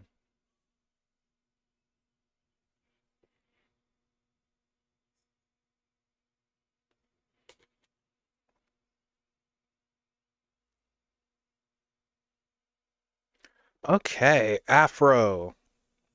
Wow, the cards really pop with this camera. Oh, wow. All right, so 6 cards for you. And we start off with the 4 of Pentacles. I got the power. So 4 of Pentacles is opening up and actually showing that you have the power. In other words, show your work. Show who you are, show your personality. Don't necessarily be closed off and keep things secret. You know, I almost feel like it's okay for you to join a group and do a few things, show that you have the power, and open up more, open your horizons a little bit more, and, share. Now, of course, right next to that is this Ten of Swords. And yeah, this is a frightening Ten of Swords, not a happy one. And this is, well, we can see it as anxiety. Anxiety, fear. This isn't necessarily a get over it type of thing, but it's like a fear of being judged, a fear of things not working out. And next to her is that Seven of Swords, and that is defending your position, holding your ground. So it looks like you're going to have chances to open up more and be vulnerable. And it's okay to be vulnerable. It's okay to open up. I mean, it has to be, of course, with the right people. You're not going to go to some stranger on the street and spill your heart out, but it looks like you're going to have to get over a fear of opening up and being vulnerable, and understand that you're not going to be attacked for it. And that's where this hanged man, or hanged one, if we want to call it that, same thing, comes into play. And this is, again, being vulnerable, and it's being there and allowing whatever happened to happen. Let nature take its course, but don't close yourself off from it. Don't try to give things a harder time of getting through. You have to learn how to be a little vulnerable and a little open, and to sort of accept things as they are. I think you're going to be tested with that, and you're going to have to deal with it. It's annoying, very annoying, but something that you have to deal with. Now, going back to this Ten of Swords, though,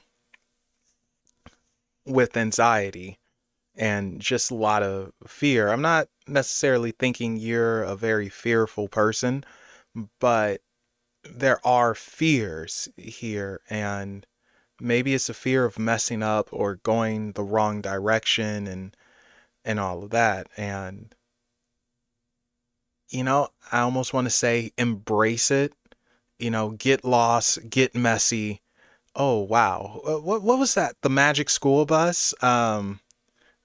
Get messy, like make mistakes and all that stuff. It almost feels like that with this Ten of Swords. Like, it's okay. Like, open up, be vulnerable, make mistakes, get messy. It's part of life. And you can drop your guard a little bit with that Seven of Swords. Like, you don't have to defend your position. It's okay. Looking at the hanged man or the hanged one, it's like, yeah, just be cool. Let it happen. Just let it occur. Whatever's going to happen is going to happen. It's inevitable. Don't delay it. So embrace this mess. Embrace the hate. Like, I don't know if there's any wrestling fans in here, but embrace the hate, John. That was a thing Kane and John Cena were doing. But embrace the hate. Embrace the love. Embrace the good. Embrace the awesome. Just embrace it. It's like, all right, come at me. Let's see what you got. Show me what you got.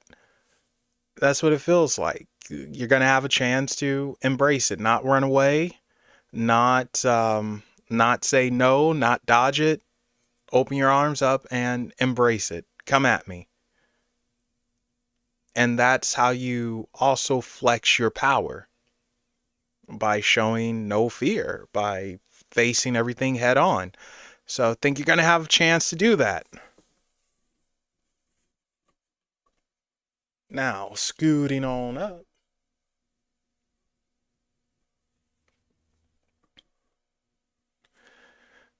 So, Queen of Swords and the Fool. I don't know why, but I've said this before. This Queen of Swords, for some reason, reminds me of the girl with the dragon tattoo. And I have no idea why. And yes, she is carrying a severed head. So this is be aggressive in your pursuits and yeah, embrace the hate. Not no, don't embrace the hate. Wait a second, sorry. Too much wrestling. But embrace what's coming towards you. And yes, if it's no good, it's okay. You can cut off someone's head. Nothing wrong with that. You can defend yourself, but you don't necessarily have to be on the defensive all the time. You know, hear what someone has to say, see what they do. What are your actions before I retaliate or not retaliate? So I think for you, you have to really pay attention to what is going on between the lines. You know, for instance, if a girl, oh gosh, it's going to be a rough one, but if a girl, for whatever reason, can't say, hey, I like you, you know, for whatever reason, she might be nervous, scared, I don't know. And instead, she says something like, I enjoy speaking to you. Please don't talk to other girls or something like that. Then look at it, read between those lines where it's like, okay, so you're digging me. Cool. You know, and what I'm getting with that is what I mean by that is what the heck do I mean with that? I'm going all over the place here. Let me reset this. Don't judge a book, all right? Allow them to say their piece, hear it out, listen to it before you jump in, retaliate, curse somebody out, or say no. Because everyone has their own way of speaking, they have their own way of showing something, and sometimes we have to work extra hard and read between those lines. There we go. That's a good way of putting it. So read between the lines before you say, get out of here, I'm going to cut your head off. But don't be afraid to cut someone's head off if need be. You know, if they're no good and stuff, just have at it. The Fool is saying new opportunities for you. So new things open up, door to opportunity opens up.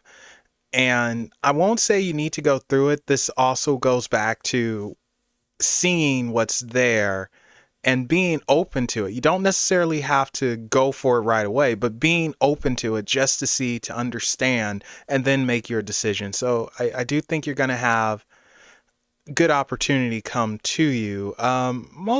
I don't know if it's in the form of work or not. That's the problem I'm struggling with, because you had a lot of swords and the swords deal with the mind a lot of times. And if it were pentacles or something like that, then I would say, okay, so this is more working, more practical.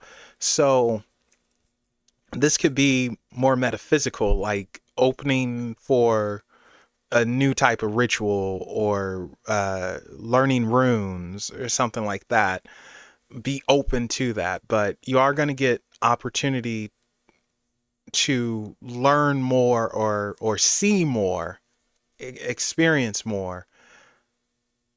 And I don't think that opportunity is going to necessarily close anytime soon or go away, because I think it's going to give you time to observe and absorb. But ultimately, you're going to have a moment where you can judge the book by the cover, let it go, or take a moment and embrace the freaking book and see what's going on inside of it. And you yourself being open to what comes your way with said book and not immediately going on the defensive, because that's just not going to help you. And it forces you to open up as well. So learn to be more vulnerable coming up, and learn to, you know, I don't think you're a judgmental person anyway, but try not to judge someone too harshly or anything too harshly if they're struggling saying what they're trying to say. Read between the lines and be ready for this opportunity. Like I said, I don't necessarily think it's work related opportunity. This is more maybe magical, and go with it. You know, it's not going to hurt. Don't, if you don't want to dive right in, don't research, look into it, and then dive in. But it's not going to go away. It's coming towards you. It's for you. But yeah, there you go, Afro. Sorry, that was all over the place. Like, I could not figure out the words that I wanted to say for this Queen of Swords at all. I mean, I guess I could just call her a heifer and end it at that, but yeah. Oops. There we go. Now, why is that flickering? Yeah, no problem, Afro. No problem at all.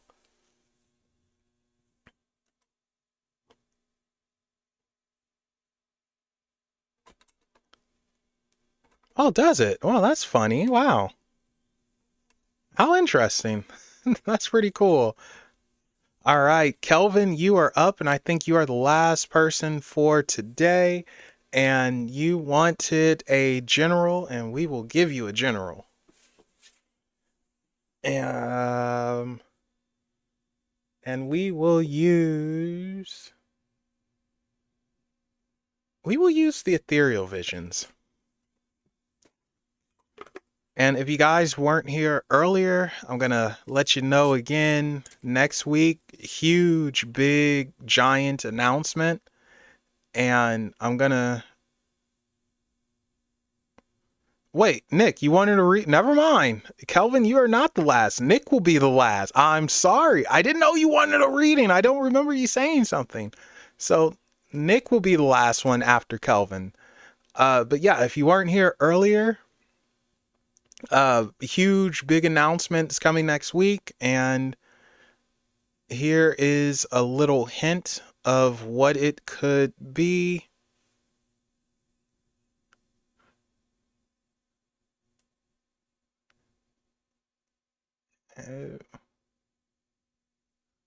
So that's a hint on the announcement, whatever it could be. No, it's not a Chicago Bull.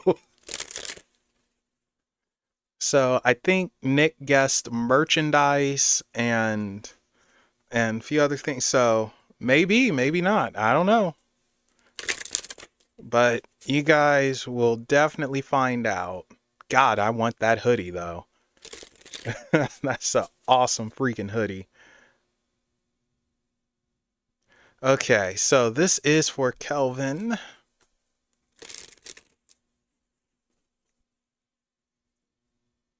This is for Kelvin.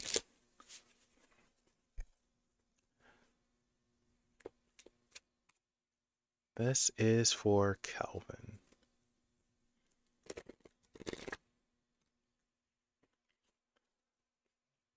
That's a nice general reading.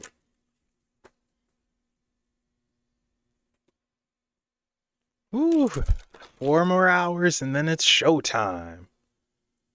Like, I'm probably not even going to work out today. That's how excited I am. Today's a rest day.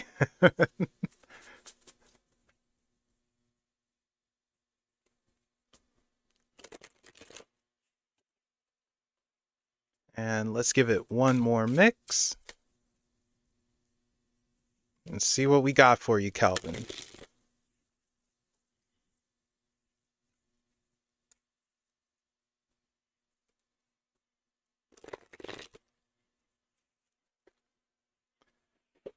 Okay.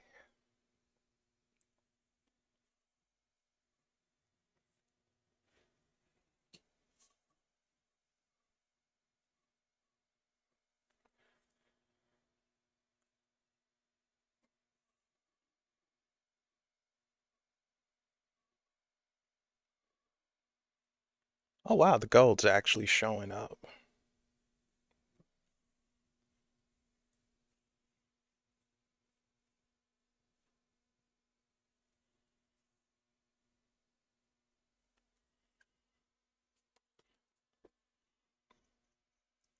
Okay, so Kelvin, we start off with the Six of Pentacles.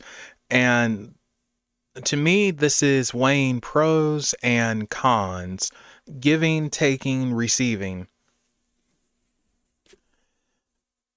Be careful who you give your time to and make sure they are giving back equally their time to you, or something of equal value, because you don't want to be taken advantage of. So do pay attention who you spend your time with, and if they are honestly giving you an equal amount back. And it doesn't necessarily have to be an equal amount of time, but they value your time, rather. They value you as a person. So you're going to have to weigh that. And it's okay to cut people off who don't value you, who aren't giving you something in return of equal value. And that's not just for you, Kelvin. That's for everyone. Time is valuable. We're valuable. And if someone does not value us, kick them to the face and just say goodbye. You need to go. And well, maybe you can bring it up before you kick them to the face, and let them know, like, hey, this isn't cool. And if they continue to not value you, then kick them in the face. But definitely weigh the pros and cons of what you're giving, what you're receiving, and what's being taken, and make it known, like, hey, we need to reevaluate this. And don't just give yourself to anyone all willy-nilly. Sometimes people, they don't deserve whatever it is you're putting out. They just don't. Sometimes people are scumbags, and they're just not nice folks, unfortunately, and they take advantage. So definitely make sure you're aware of who values you, who does not, and kick out whomever doesn't. Now, after that, we have two pages here, which is interesting. One going west, one going east, but looking west, which is interesting. And pages are movement. So I don't know if you're going to be moving soon, or if you're thinking about moving, or whatever it is with movement.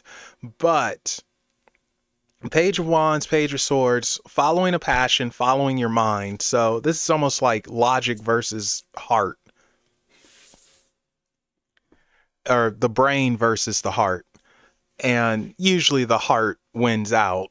Usually, because if we all followed logic, the world would be a perfect place, but it would also be an emotionalist place as well, and just kind of colder than what it already is. So we have to weigh the scales with you. Passion versus logic. And almost putting into practice what it is that you know logically. Put into practice more of what it is that you learn. Put into practical use the knowledge that you have. Don't be afraid to do it. You just have to do it. If you can speak it, you can do it. If you can learn it, you can emulate it. So I think you need to sort of bring to life what it is you see or speak.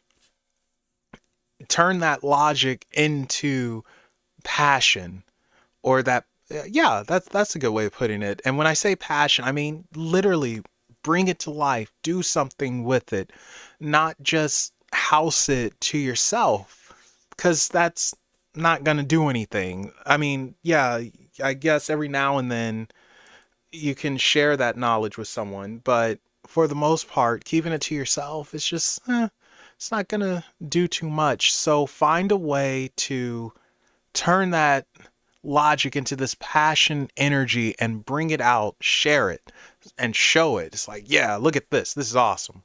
So definitely practice what it is that you know. Don't just speak about it, but push it out there. And oh gosh, I'm going to sound like Curtis again. Be about it. Put it out there, though. Build upon it. Let folks see in a practical sense. Yeah, share that knowledge. Get it out. Uh, I want to say that you should do a little bit of witch work or witchcraft or spell crafting, ritual work, whatever they want to call it. I don't know the correct terminology, but no, Bonnie's boyfriend, Curtis Harley. um, but I feel like you need to do that. It's like you're laying on a wealth of information and you're not letting it out. And it's like, what good is this? What's the point of having all of this if you're not going to use it or share it or something? It's like having $10 billion and you're just sitting on it. It's like, dude, why are you sitting on $10 billion and doing nothing? Now, I'm not saying spend $1 billion a year or anything, but darn, man, use like 1% of that for something at the very least. Otherwise, it's going to be a waste. I mean, at least waste it in a way you benefit, So it's like, get it out, man. Get the knowledge out, share it. Otherwise, it feels like it's a waste and you're not doing enough. Do more. Oh gosh, that sounds so mean. I don't want to sound mean, but do more. Do more. Okay, so let's go to these other two here.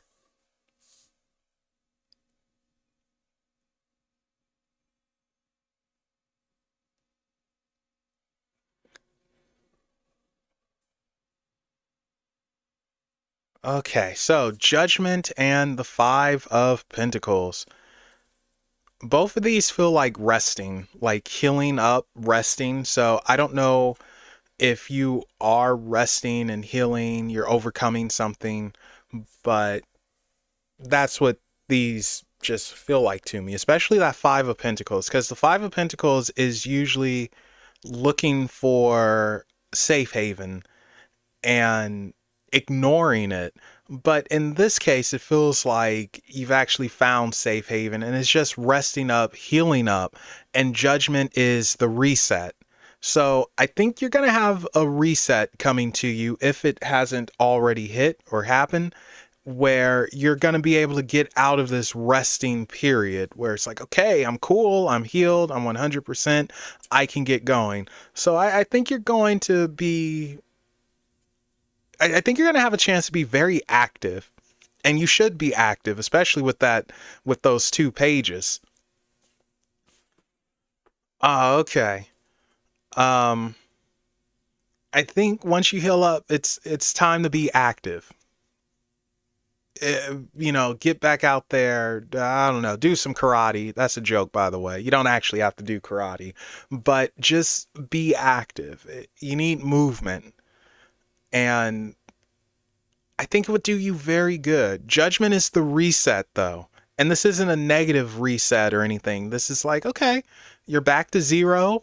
You have a blank canvas. What are you going to paint? What are you going to do with it? The Five of Pentacles is resting and healing up. A slow process, but when it's done, it's done. And it's the right type of care versus ignoring things. So ultimately, I think it's time, or it will be time very soon, for you to be more active in a physical sense. Oh, that's funny. Well, hey, it's not about being good or bad. I mean, martial arts is usually about discipline and the mind more so than anything. The body does what the mind says. If you have a disciplined mind, you have a disciplined body, and with that, you could break limitation. It doesn't matter if you're good, whatever. I mean, let's be honest. How many times are you going to actually need to go into a fight or something and try to karate chop somebody? I mean, next to nothing. So it's not about that. It's about challenging yourself and finding that focus, finding that balance, and having that self-discipline. But yeah, I think you need that. I think you need movement with those pages, and with judgment giving you a reset. You have a chance to redo things. You can remold yourself, reshape yourself, and that doesn't come very often. Sometimes people never get that chance, but I think you're going to be able to have that and take it. Definitely take it, own it, and be like, okay, this is mine. But yeah, so there you go, Kelvin. Nick, you are up. And I think you will be the last one for the day unless someone else randomly pops up. But I don't think so. I think you're the last one for the day. Yeah, no problem, Kelvin. All right, General, you got it.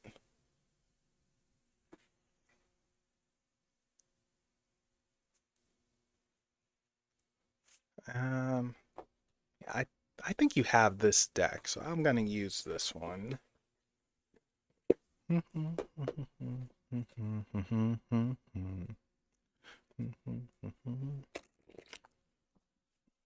Okay, this is for Nick. This is for Nick. What do we have?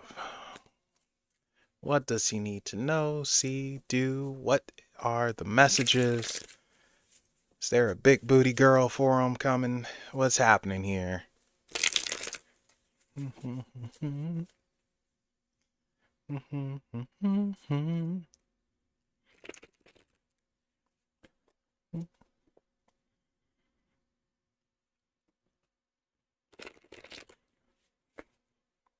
All right, let's give it one more mix and see what we got.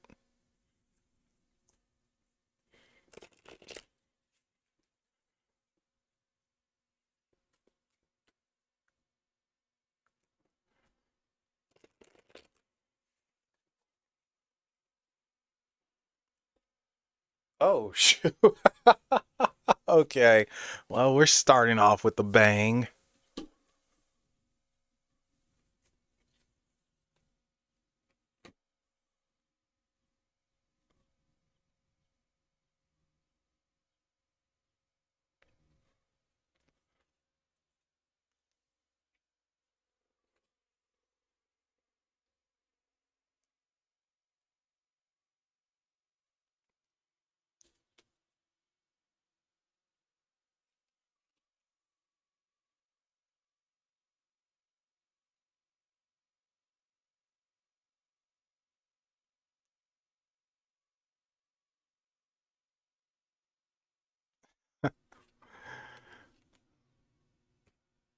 Hmm.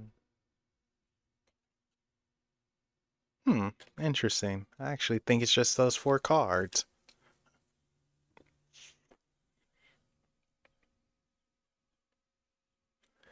Okay, so Nick. Well, we have the tower to start off, and this isn't a happy tower. This is just a collapse. And, when the tower shows up, it doesn't necessarily mean everything is going to go kapooey or anything like that, but we are looking at some hardships of some sort and maybe boundaries falling as a helicopter flies overhead.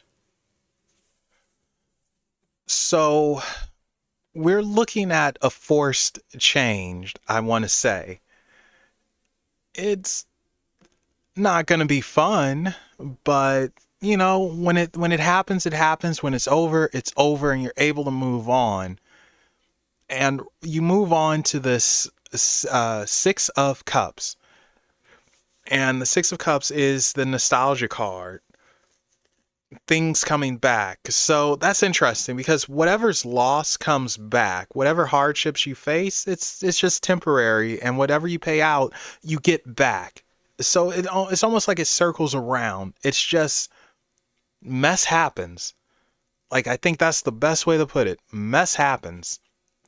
But not only that, though, with the Six of Cups being next to the Three of Wands, it's moving forward. So down, but not out. You literally get up before the 10 count.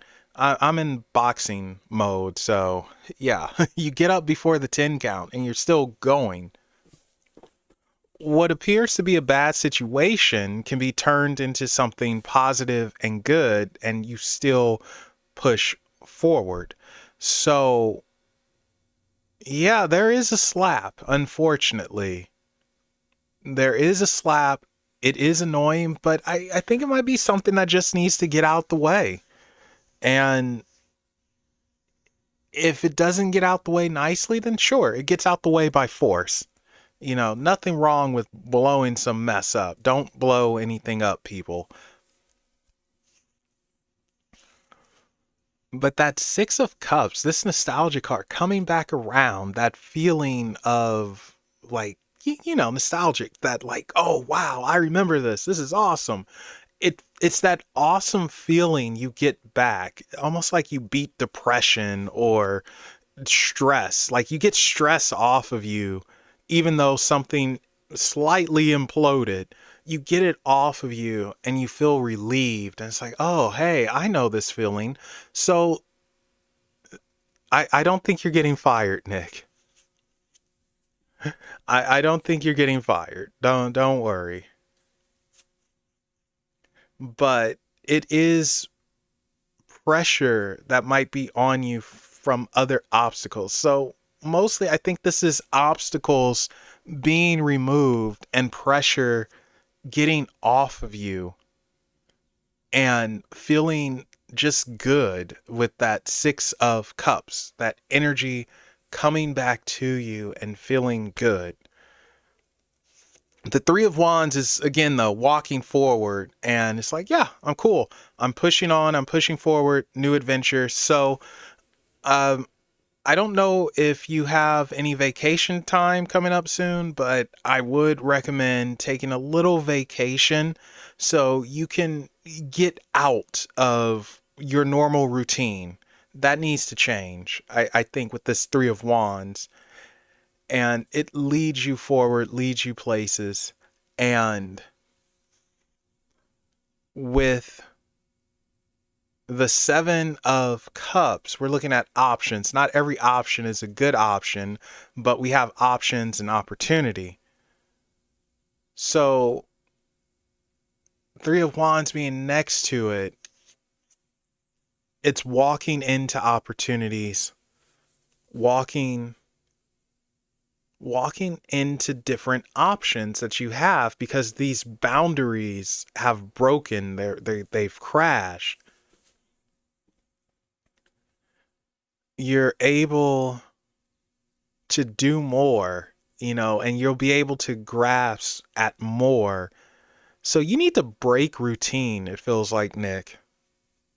Break routine and get this tower, this barrier out of the way. Now that I'm looking at it, I don't think it's something terrible happening. I think it's just stress or some type of boundary that's stopping you from doing more than you can, and that needs to go. We need to chop that sucker off. Once that goes, like I said, you get that feeling of refreshness and excitement. It's just happiness, dare I say. And you're able to push forward into more opportunities, better opportunities. Not every choice is a good choice, but still, you want choices. And it's like you need this. So no, I don't think you're losing your job. I think if anything, a moron at work probably goes away. If anything, as long as you're, look, if you can't think of the moron, then you might be the moron. But I don't think it's you. I think someone at the very least would go away if it's work related, and you yourself would be a-okay, because it's like something needs to go. This tower is being destroyed to drop a barrier. and you need to look into a vacation and have a little time off. There we go. Sorry, had to stretch for a second. Have a little time off so you can come back refreshed and energized and change up your routine.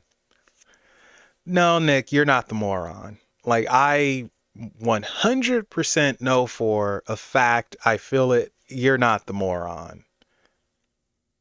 I can, no. You're a cool dude, very decent guy, and you have your ideals, your opinions, very, very respectful. And I can't see you being any different with anyone that you work with. I think you try to be open and listen to everyone. And if you disagree, you disagree. You'll say that, but I don't think you'll fault someone for expressing their opinions or having their thoughts. So no, you're not the moron. But yeah, so I think you need a vacation. That's the first thing, because you need to break some routine. And this tower gets out the way. Whatever this barrier is, I think it comes down and it brings a refreshness for you and more opportunity, choices, and you can go from there. But again, not every choice is a good choice, but I think you'll make the right one that's for you. But yeah, there you go, Nick. There you go.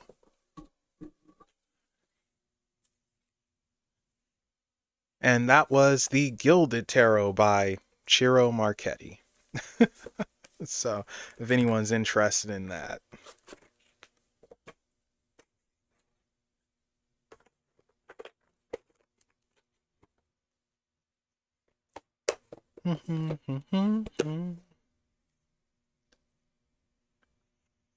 Yeah, no problem. Oh, I definitely will enjoy the matches.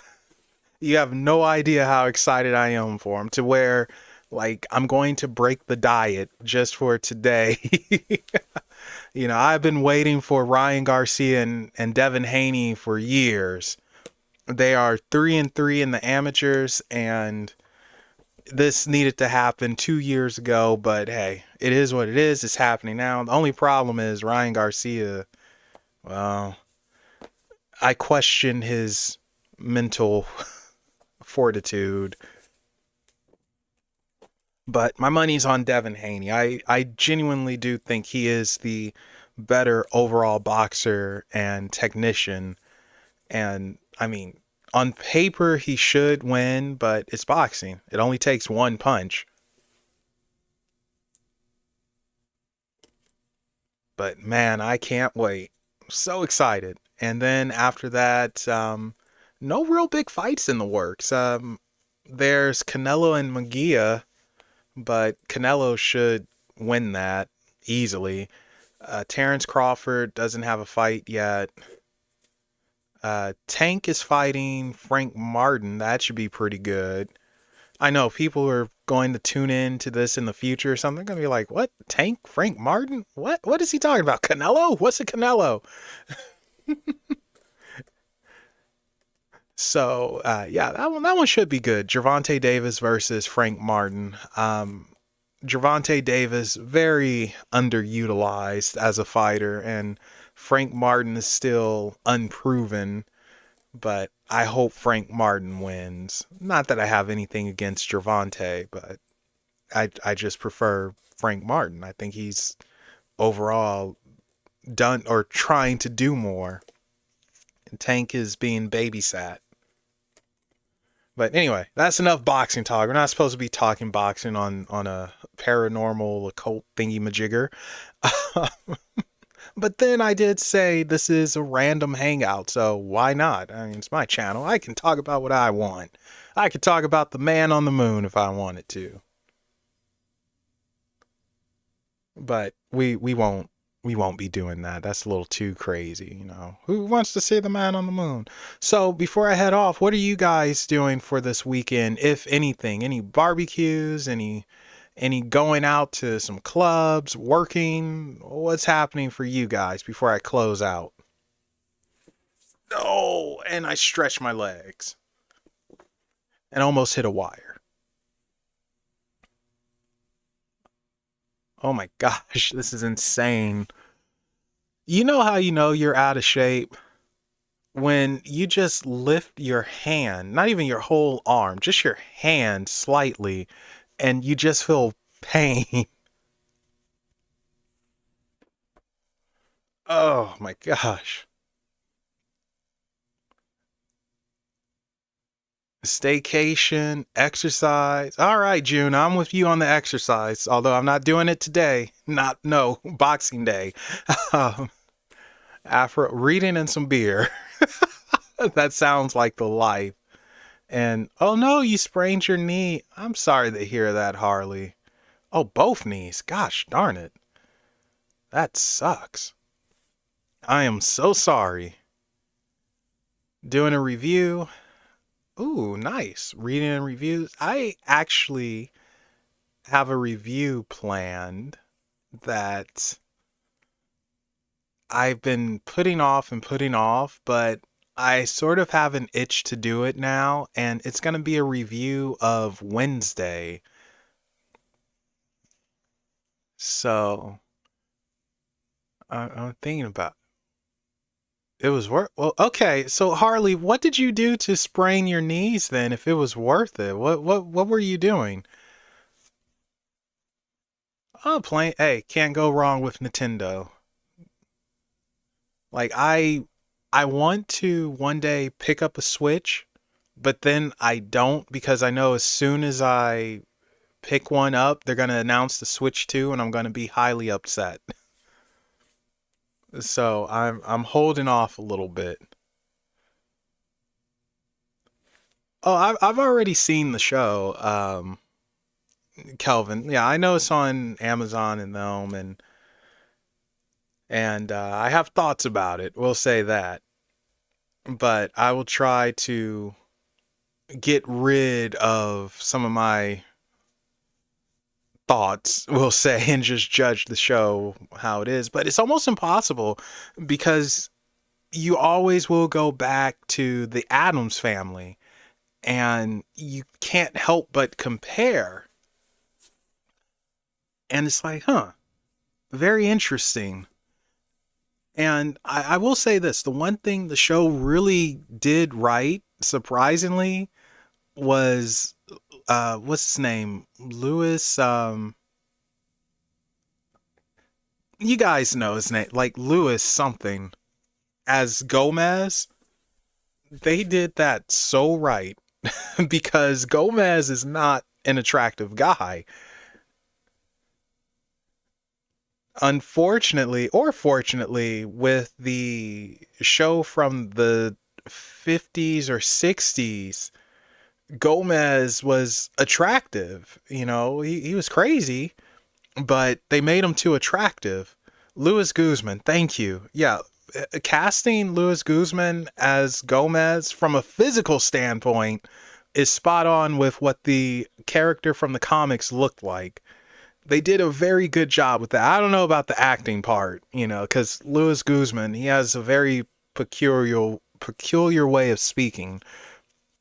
But from a physical standpoint, that was just so good. Catherine Zeta Jones is, I think that was Catherine Zeta Jones as Morticia. I don't know about that. I think when I think Morticia, I think, gosh, now her name is escaping me. She used to be married to Jack Nicholson, or maybe they weren't married, but they were definitely together. Angelica Houston, there we go. And I also think the original one, she's passed away now. What's her name? She was so pretty. My gosh, was she pretty. It's on the tip of my tongue. Carolyn Jones. Yeah, that's who I think of with Morticia. Catherine Zeta Jones, man. Don't get me wrong.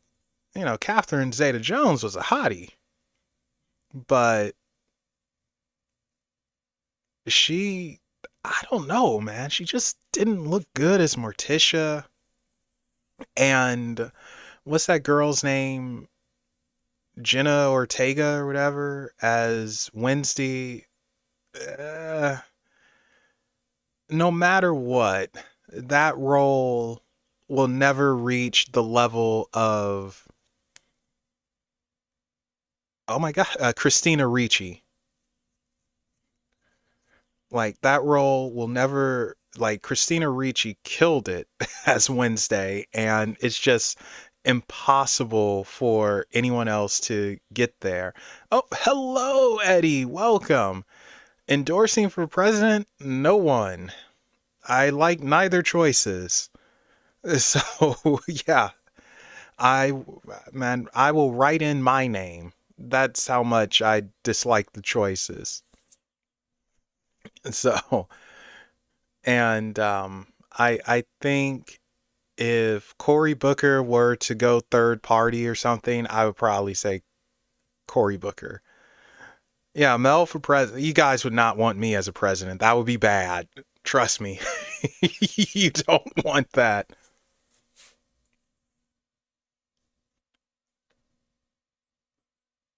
Land a triple so. What the heck is that? What is that? A triple so. Oh, Mel just came. I have to look that up and see what that is. How are you doing today, Eddie?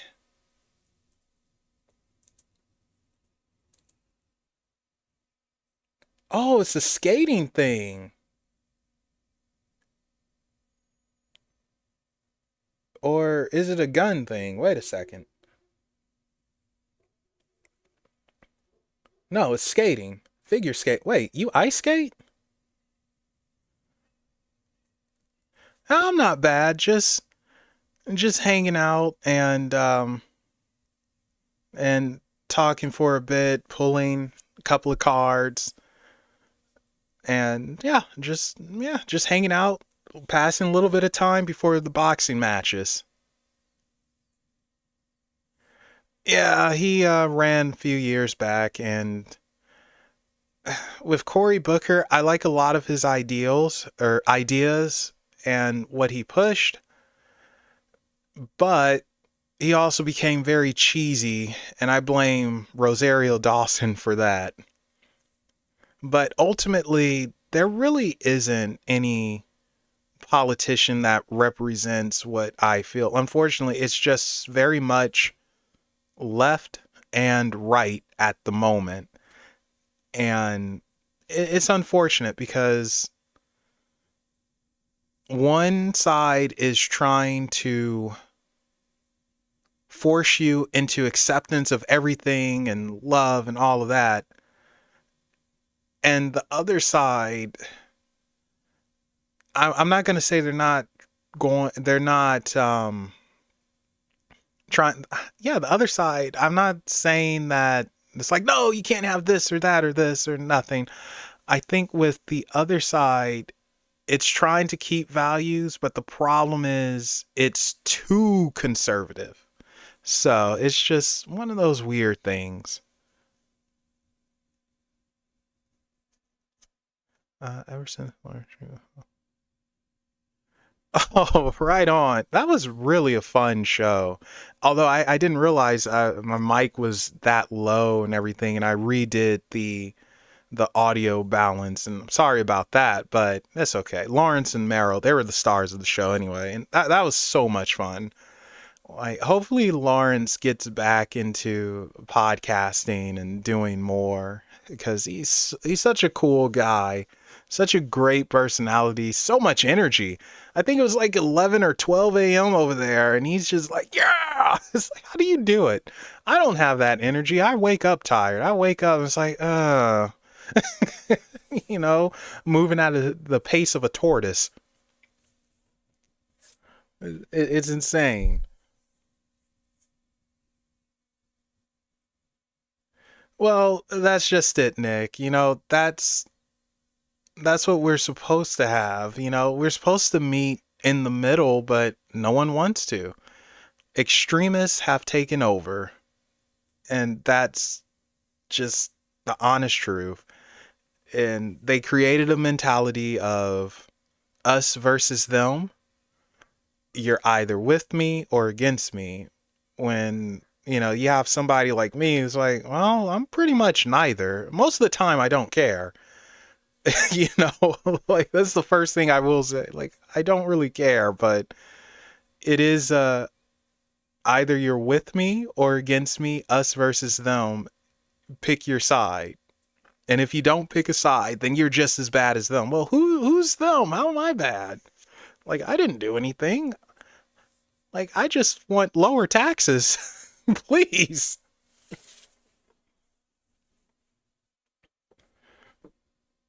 You know, so this is why I always say, man, I can't wait for the aliens to show up. That's the only way anyone's going to come together on this planet, because we all need something greater to hate as one, where it's like, hey, we're all together on this, right? We hate them.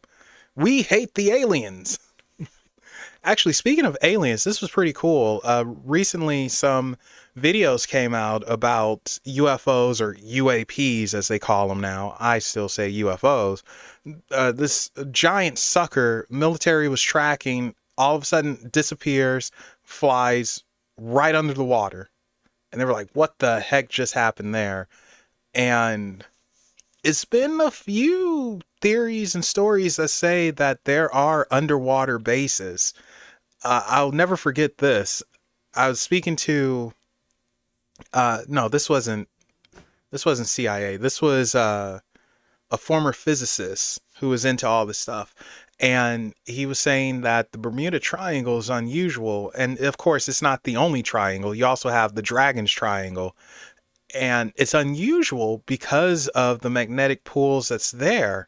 And it shouldn't be doing what it does. It shouldn't have the storms that it does. People shouldn't lose time going through it back and forth. And he's like, it's because it is an underwater alien base there. A former physicist is someone who no longer practices and they don't care. So they just kind of live their life. They don't do anything. So I should be more specific and say he was a scientist who worked for some pretty interesting companies, but no longer. But yeah, he was like, there's some type of base there, and it's generating an electrical magnetic pull or force that's causing the disruptions and all that. Now, personally, I don't know. I'm not the biggest believer in the underwater bases or the hollow earth theory, but I do believe we have been and are being visited. I am a believer in that. I do think we're being watched.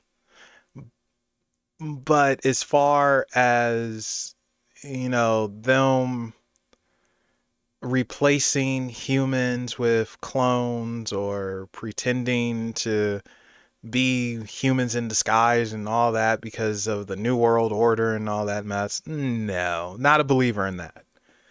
Because if you have the technology to travel light years in the span of a few minutes, then you could definitely wipe out us quite easily. So why would you allow progression, advancement, instead of doing it now when it's easy? You know, like, don't be dumb. Like, if you don't like us, just kill us, be done with it. Which some people have said this is not the first civilization. There were other more advanced or modern civilizations before us, and we're the fourth or the fifth civilization who's gotten to this point on this planet. Now, I don't know how true that is. You know, it's just theories. This is just us talking. But it is something to think about.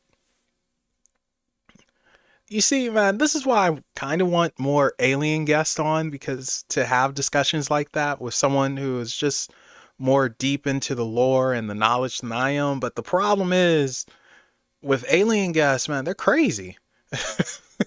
That's the only way to put it. A lot of them are very paranoid and a little too out there. And it's like, oh my gosh, how do I make sense of this? which is funny saying that because, you know, I have freaking folks who deal with demons come on. So it's like, what the heck?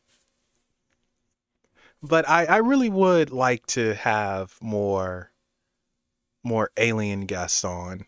That would be fun. People who had different experiences and stuff like that. But it's just like, oh my gosh, how do you vet this?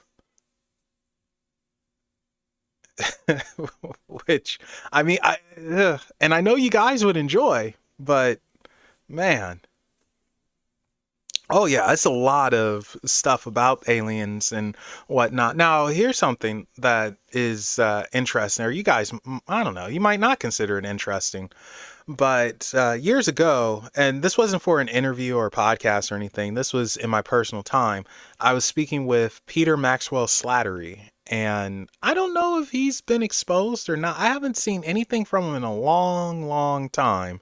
But I was speaking to him in private many moons ago now. And we were talking about Zeta Grays. And for those of you who don't know, it's for the most part two primary types of grays. You have the Zetas and you have the Orions. And the Orion Greys are typically the taller ones, which you might hear about. Like, it was a 7-foot tall gray. And then the Zeta Greys are the shorter ones that you might hear about. Like, it's a small little big-eyed alien. So what he said, and I've heard this theory from other people, but what he said was through his communications, the Zeta Greys aren't necessarily aliens, but they are displaced time travelers. And they come from a future where humanity really messed up with pollution, I guess, the world, I don't know.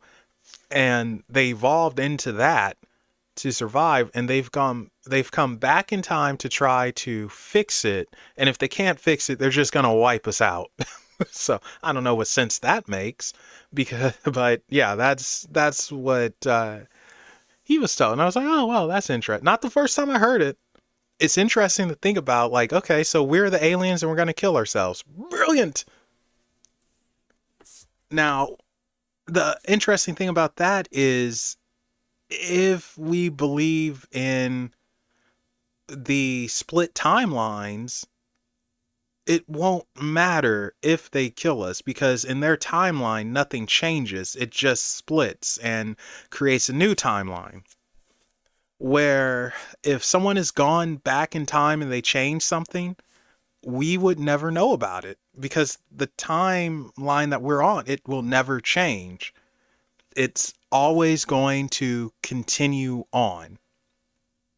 It's just a split one happens that runs next to it. That's why they say whoever goes back in time, and if they change something, they're going to be the only person to know that something has changed, because they may not go back to their original timeline. They might go to this new timeline that's running adjacent to their original timeline. So, yeah, I know that sounds confusing, doesn't it? But it's something to think about. So, yeah, let's say that the Zeta aliens are us, and it's like, okay, we're going to fix this. We're going to wipe out humanity. Well, that's fine. You just wiped out humanity in one timeline, but it didn't change anything. So, congrats. You played yourself. But then saying that, I don't know if you guys are familiar with the Betty and Barney. Oh my gosh, was it Hill? No, Betty and Barney, not Hill. They just have similar names. Oh my gosh, no. Is it actually Betty and Barney Hill? It is. Oh, Rubble. That's what I was thinking of. Yeah, that's sorry. Got mixed up again. But I don't know if you guys are familiar with the Betty and Barney Hill case back in the 60s, I want to say, where they ran into some aliens. And the aliens, well, Barney was freaked out, and I don't know, they took him somewhere. But Betty remembered a good portion of it, and according to her, they said that they were from Zeta Reticuli and gave her star map and everything, which later on proved to actually be an accurate star map of the Zeta Reticuli system, which is like, okay, you shouldn't have had this. No, not Rubble. I was getting them mixed up with Betty and Barney Rubble, but their names are Betty and Barney Hill. And yeah, they actually, she talked about that. It's like, it's no way you should know about this. How do you know this? Now, I do know there's been studies to see if it was a hoax or not, or fake, or and things of that nature. I'm split.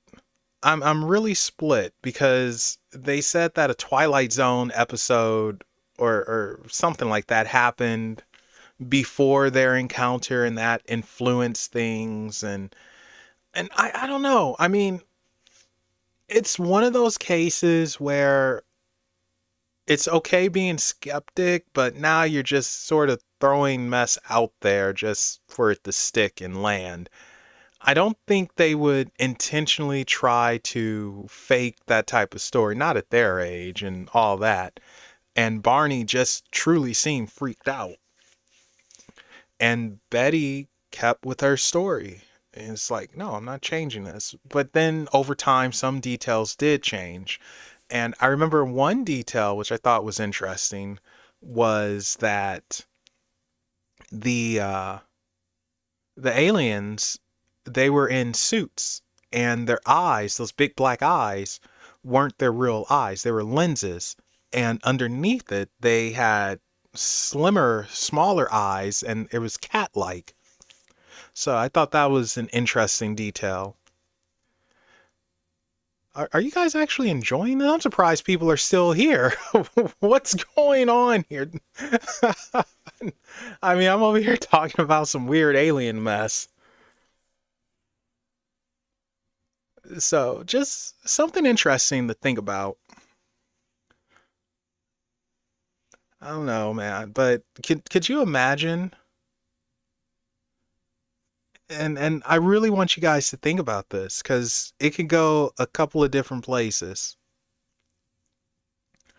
Imagine if we actually were the only advanced life in the universe. Just imagine. And we know we don't know how big the universe truly is. I think they said we can only see like under 5% of it. Imagine we were the only life here. How scary is that? Because then you have to ask, why is it only us? And what happened to everything else? If there was ever an everything else.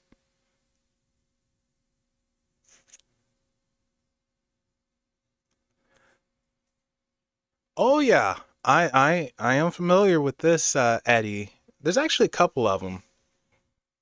Honestly, the galaxy, the universe is pretty scary with how big things actually are. When you put it into perspective, it's just like, oh, well, that's pretty gosh darn big. Like I think they discovered a world where it's just a giant thing of water, but it's acidic water, and it's like 10 times the size of Jupiter. Oh, and it storms. It's like, oh my gosh, why would you go there? No, that's not fun. Why would it's crazy. Oh, and that reminds me, I think it's happening this week into next week. If you're a stargazer, you'll be able to see a supernova. There is a event happening where, wait, not a supernova. Sorry. Is it a supernova? I don't know. It's a weird star that has another star circling it and it's sucking up all the energy. And I think it is causing it to go supernova or something like that. But you'll be able to see an extra light in the sky get very, very bright than it should be for about a week or two, and then it's gonna zip out, and we won't be able to see that again for a good while.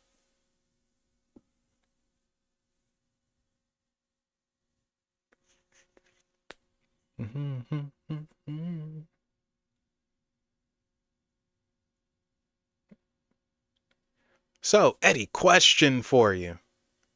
Just like living in England. I love that. Question for you, Eddie. Would you prefer to meet a ghost or an alien? And when I say ghost, I mean an intelligent spirit that you can actually have a sit-down conversation with. I'm just curious what you're going to say here. Would you rather meet a ghost or an alien?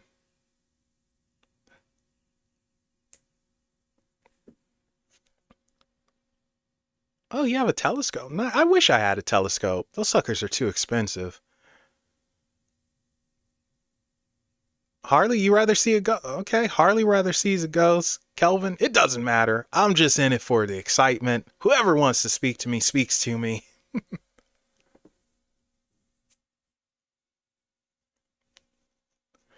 You know, I've been thinking about that, and I think I have the perfect middle ground.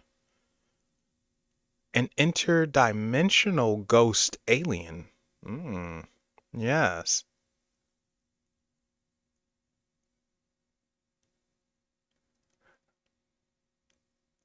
No, I don't have a name for the fans. I never came up with something, and like, I don't know, and nothing ever came to me. Uh, with my friend who used to do alien addictions, he used to call he used to call the listeners space chickens. I don't know why. I don't know how it came about, but yeah, he would always start off, "Hey, space chickens." Alien full talk here. Uh,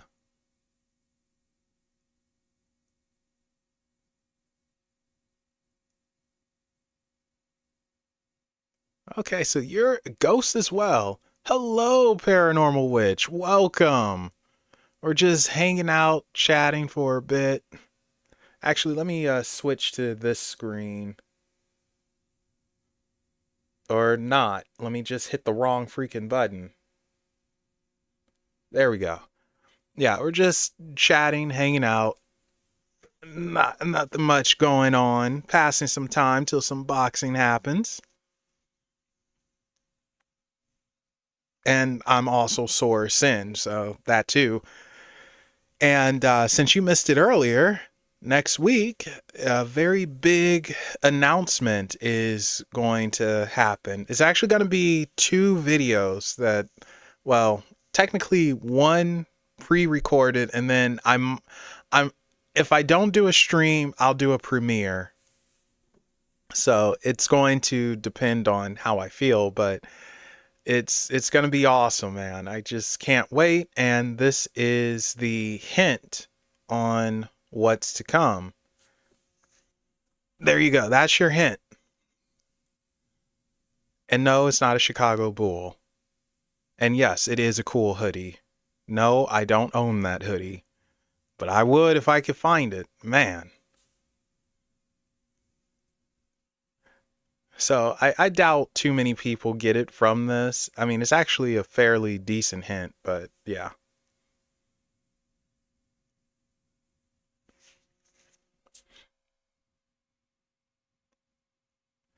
Yeah, so that is also the new Crimson Taurus avatar. But yeah, I don't know. I don't have a name for anyone. Nope, not AI. I am definitely not smart enough for AI. No, no Red Bulls taking over the world or anything. I mean, you can try to do that, Harley, but it's not. Oh, is the picture AI? Oh, sorry, Nick, I misread that. It's a mix of things. a little bit of AI is part of it and a few other things as well. It's not just one thing. Sorry, I misunderstood what you were saying there. I haven't eaten, so I'm loopy headed. But yeah, you can't find that on Amazon or Google.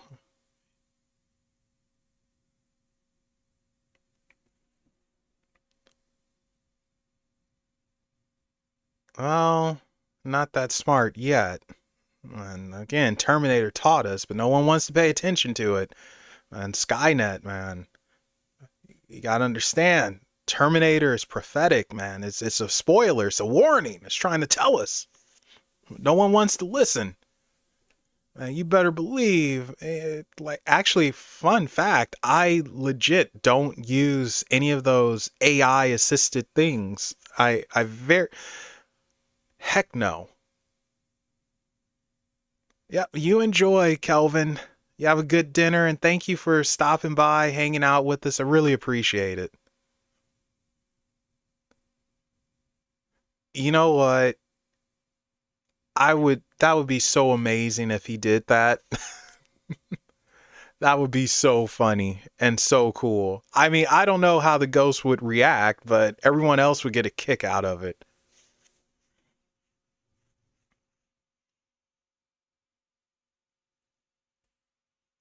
Oh my gosh, that would be amazing.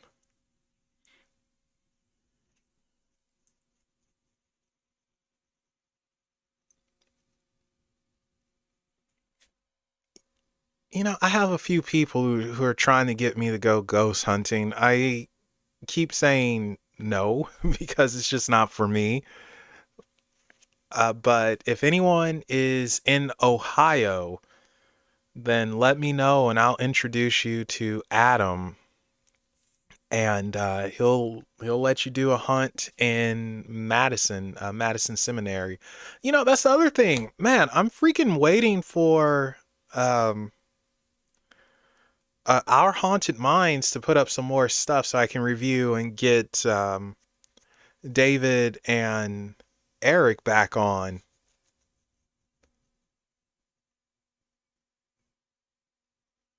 Oh my gosh, man, no.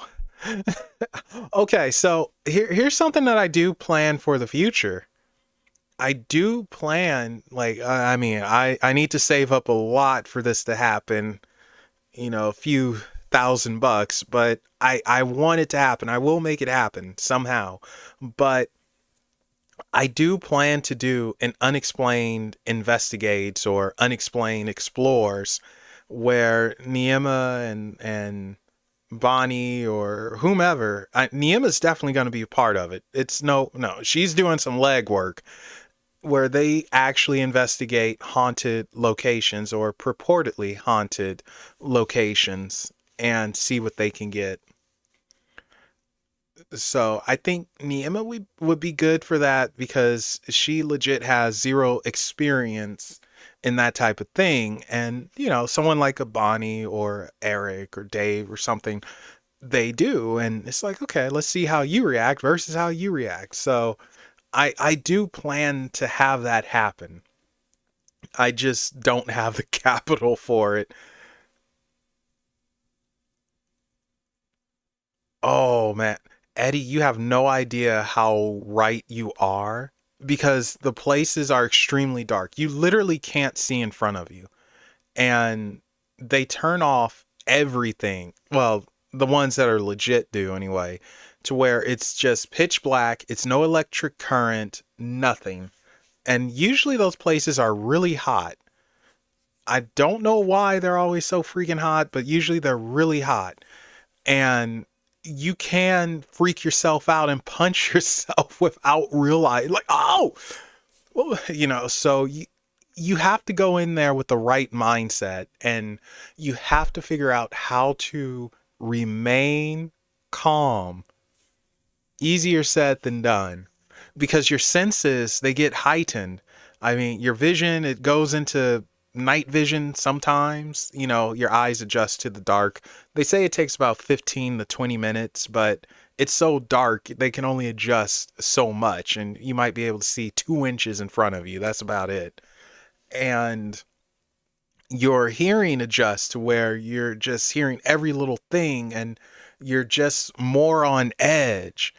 And that's why a lot of times on these ghost hunt shows, you see them freak out at the slightest thing. And we're looking at stuff through the night vision camera, so we can see what's going on for the most part. And it's like, what? Why did that freak you out? It's just a little noise. It's nothing big. But there in the moment, it is big. You know, it is freaky. And it's just like, oh.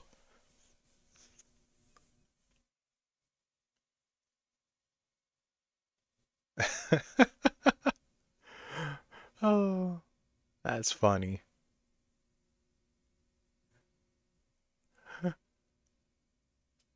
That, yeah, it gets very hot in a lot of those places. I don't know why, but it's just, it is what it is. But yeah, so I try to cut a little bit of slack to some of the investigators who are on certain TV shows or who do the YouTube investigation thing. But one of the issues is sometimes that they do overreact. They play it up.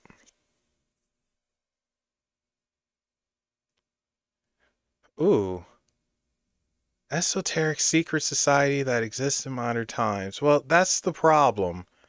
If they're secret, we wouldn't know about them. So the ones that aren't, can we really say they're secret, a secret society? But saying that,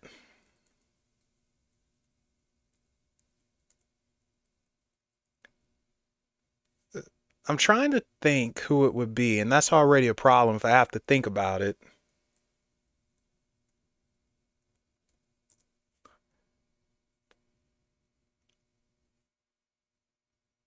Huh. I don't know if I have one. I mean, I suppose people could say, I mean, the easiest thing to say would be Freemasons, but not really. And the Freemasons, though, I will give them this. I do respect them for Shriners Hospital. I will say that. The Illuminati is probably the one that is the most secretive, to where it's like, do they exist? Do they not exist? I mean, they were around in the 1700s. Who knows? And then there's the Skull and Bones, which I would consider a true secret society, esoteric secret society. But then, I don't know. Oh, wait a second. Bush was part of the Skull and Bones. Never mind. I take it back. No. Um, it would either be the Golden Dawn or the. No, I. Hmm.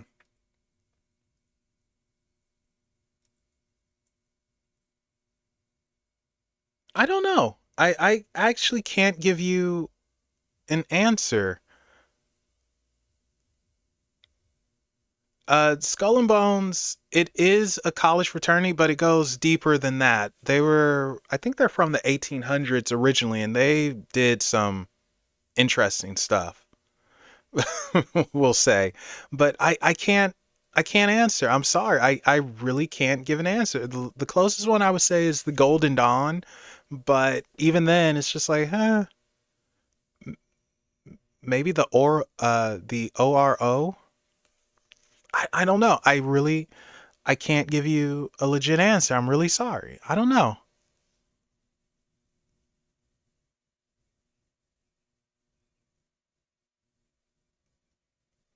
But there are some interesting things with the Freemason history. I believe they start off as the Knight Templars or something, or they had some connection with the Knight Templar.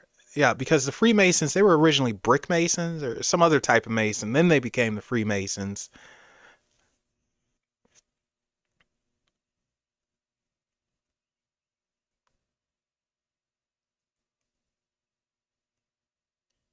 Uh, I've passed by Bohemian Grove before, and it's it's a weird energy there.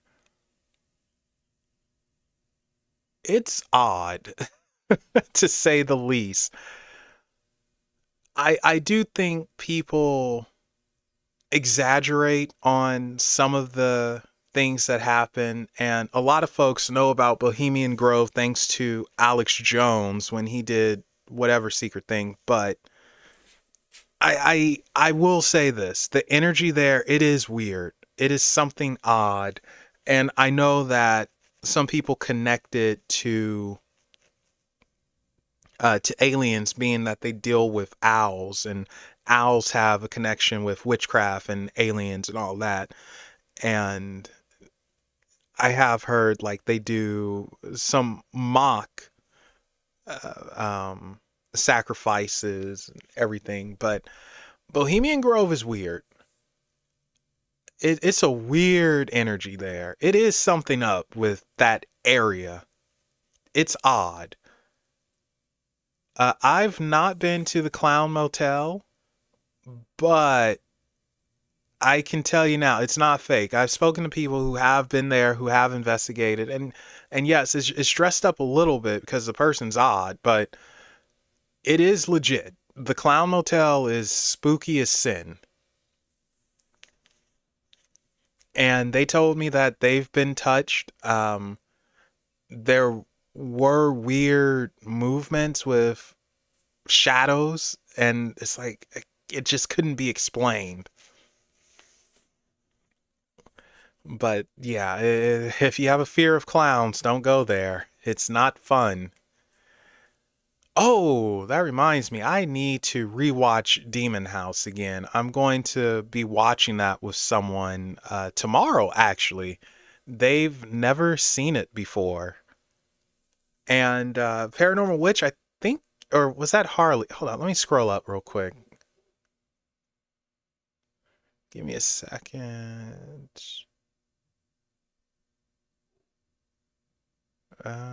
Wait, where'd it go? I could have sworn someone asked if I thought Zach was fake or not.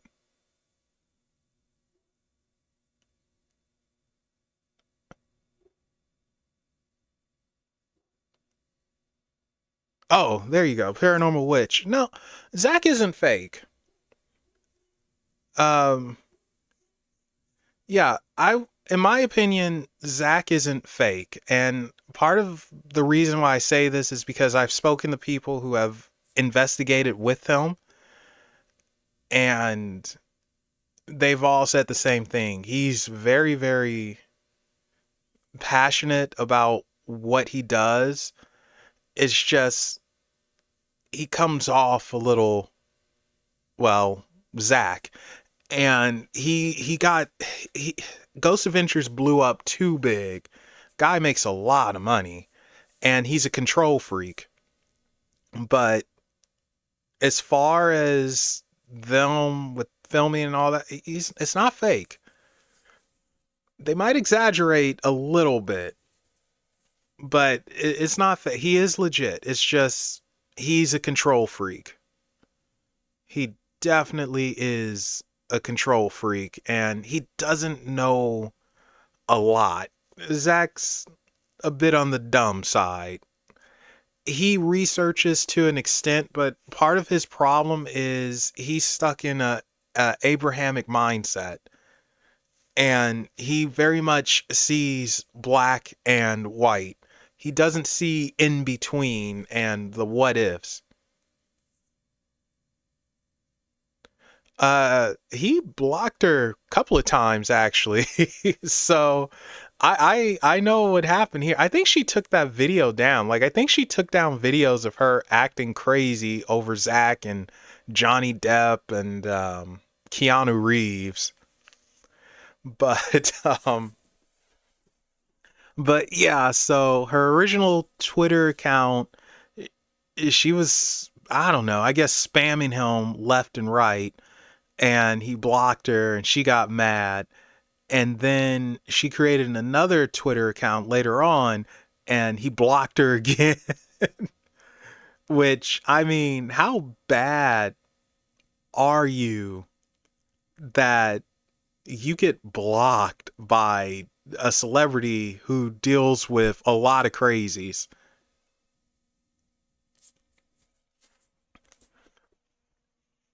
So, but yeah, that chick, I hope she gets the help she needs, because she's mentally not, she's not there. I mean, I get on her case every now and I openly admit that. I probably shouldn't, but she's an easy target, let's just be honest. And I really do hope she gets the help she needs, because she's not right in the head. And I feel, because she actually has a kid, and to me, that's scary. Well, I kind of disagree with you there, Nick. From what I've seen, her family doesn't enable it. They're actually fairly estranged. Um, when she did that vacation video thing, and I'm pretty sure those videos are down. She went on a rant on how her brothers were saying, like, dude, you're not real. You got to stop this. You're mentally off. And got into a huge argument over that. And she went back to Alaska. Yeah, she lives with her dad in Alaska, but that her dad doesn't necessarily know what's going on, or if he does, what can he do about it? She's an adult, but I don't think they necessarily enable it, or at least her brothers certainly don't. Like, they called her out and she hated it.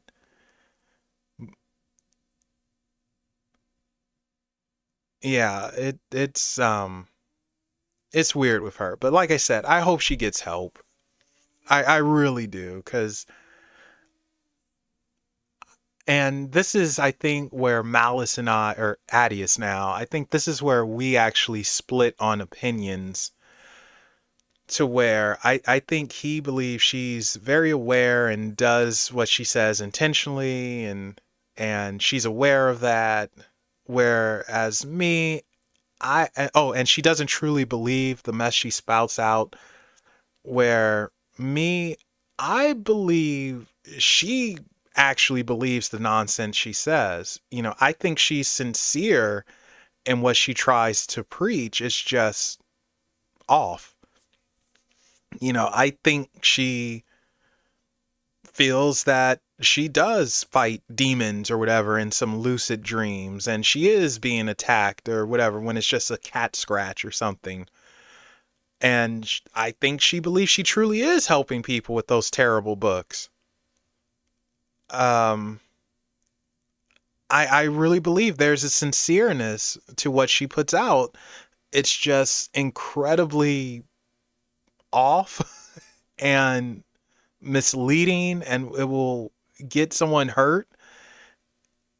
And she can't take criticism. She can't be wrong. And I think part of that comes from whatever traumas she had as a kid growing up. Like, I do believe her when she said she was sexually assaulted or molested or something like that. I believe that. I do believe she was hurt. And I honestly do. And I think she created a fantasy in her mind to protect her. And it's just like, it's gone too far, and it's like, you need help. This isn't reality. Like, even if we look at things from a metaphysical point of view and perspective, like, you're the hero of your story, or you try to be, and you're not. You have to live in reality. Who, Adius? Oh no, Adius is cool. I've had him on a few times, and he's a cool guy. Definitely has his opinion. He definitely has his opinion, and he'll let you know he has his opinion. But all in all, he honestly is. He's a good guy.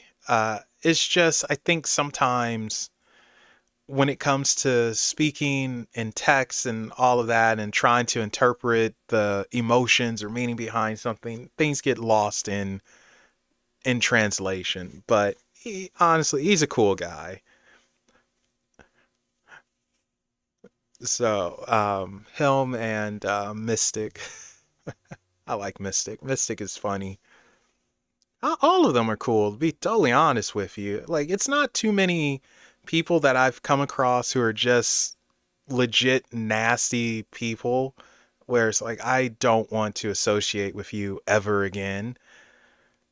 I take it, it's been one, two people where I just never want to associate with again that I can say from the top of my head. I won't say who they are or anything, but one of them I'm just so upset about because it was just such a great talk. One of my favorite talks I've ever had on Unexplained Possibilities. And they're just, it's just disappointing. So, yeah. You guys won't know who it is. If another person was here right now, they would know instantly. They'll be like, oh, yeah, I know. But Adius is cool. He's honestly, he's a cool guy. It's just, he will share his opinion. But hey, we all have one, so we can share it if we want. We may not agree, but we all have it. Not again. Oh my gosh, why is that song stuck in my head? Captive, for whatever reason. Get out, go away. No one's being held captive.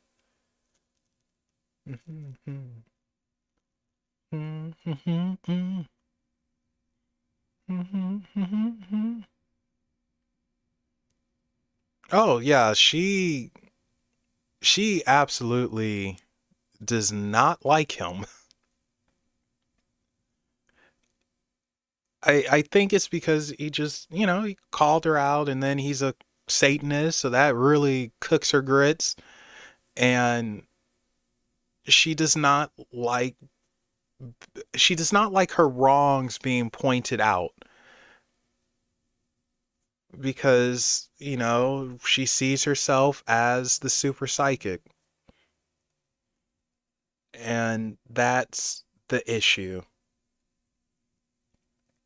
You have to realize no one's perfect. Everyone messes up, everyone makes mistakes. And it's okay. I mean, honestly, it really is okay. Just learn from them, which for whatever reason seems like it's so hard to do for some people. Hold up. Harley, here, I'm going to link you this. Just watch it and you'll understand everything.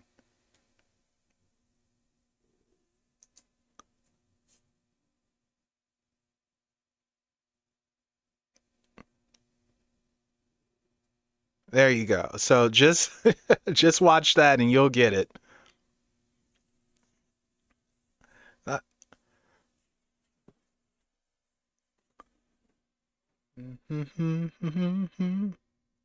oh my gosh, why is that in my head? Yeah, so it's weird with her. But like I said, I wish her the best. I truly do, cuz like I don't want to see anyone get beat up on or nothing like that, which I took my licks at her. I openly admit that, and evidently though, some of the stuff I said in past reviews of her books, she took it to heart and actually changed a couple of things, surprisingly. But for the most part, like I wish her the best. I just want her to get some help, like so she can see this isn't normal. This just it's not normal. And that's not just with her, it's with a lot of people in the occult community and all that. Oh no, she didn't reach out to me. Don't get me wrong. She didn't reach out. She saw the review and of the one I just posted and she made a large comment. And the thing is though, I didn't play that game. I wasn't going to respond to her or anything like that, which probably made her even more upset. Like, I feel like that's playing into something that you don't need to play into, because then you add to them being a victim, or and you strengthen the narrative. Oh, this was on her page. I'm pretty sure it's long gone, on her community tab. And she got very mad, wrote out a very long entire thing. No, this was on her community page a while ago now, so it's probably gone. And then she disabled comments or something on there, because I remember one person said, like, hey, he has a point here. You know, like, what about this? And wait a sec, you could dish it, but you can't take it? Come on. Oh, okay, do you have a timetable for live streams? Or uh Eddie, it's pretty much whenever I feel like it. Like, there's gonna always be at least one podcast a month, and maybe a yapping at midnight. And yapping at midnight is literally no structure to it. We just talk about anything with, usually it's Bonnie, my friend Bonnie. If it's not Bonnie, it'll be someone else that I'm really close to. And we'll just talk about whatever. The tarot stuff, it's very much whenever I feel like it, or if I have extra time. So it's no real timetable. Um, uh, uh, Melinda K. Lyons, or I think she changed her channel to like Melinda the Mystic Witch or something, but yeah, something like that. But yeah, just check out the reviews I did on her books, and it tells you everything you need to know. Well, don't worry, Harley. We very rarely actually go live at midnight. I mean, it could be 9 p.m. and it's like, oh, well, I'm yapping at midnight.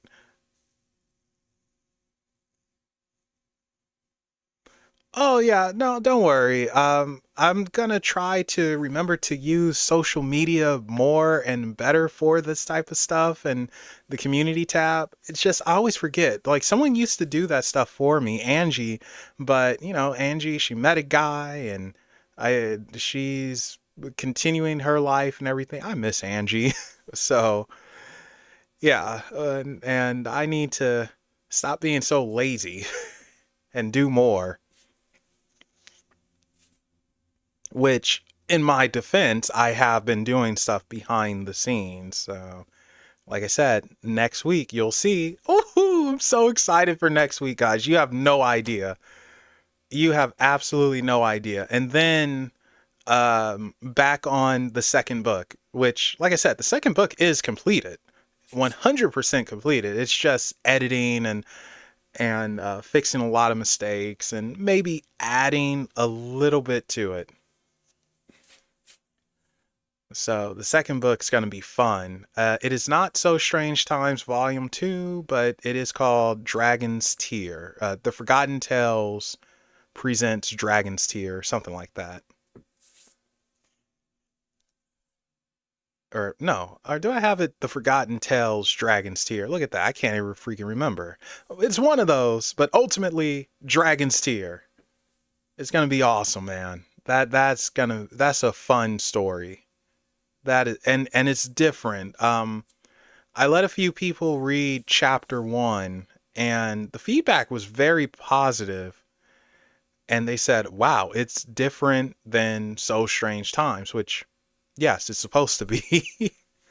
You know, So Strange Times is Erie, Indiana inspired, whereas Dragon's Tear is, well, shoot, nothing inspired, just a fun adventure story. I guess you could almost say it's like a D&D campaign.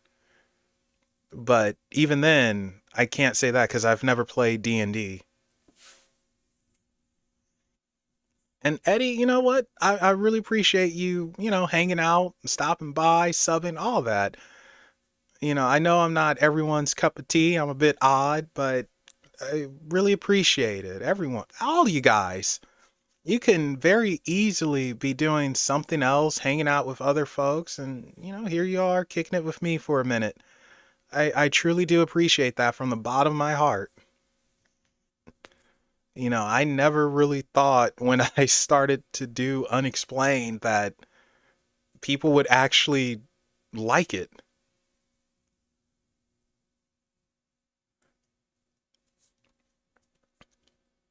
I will. One day I will.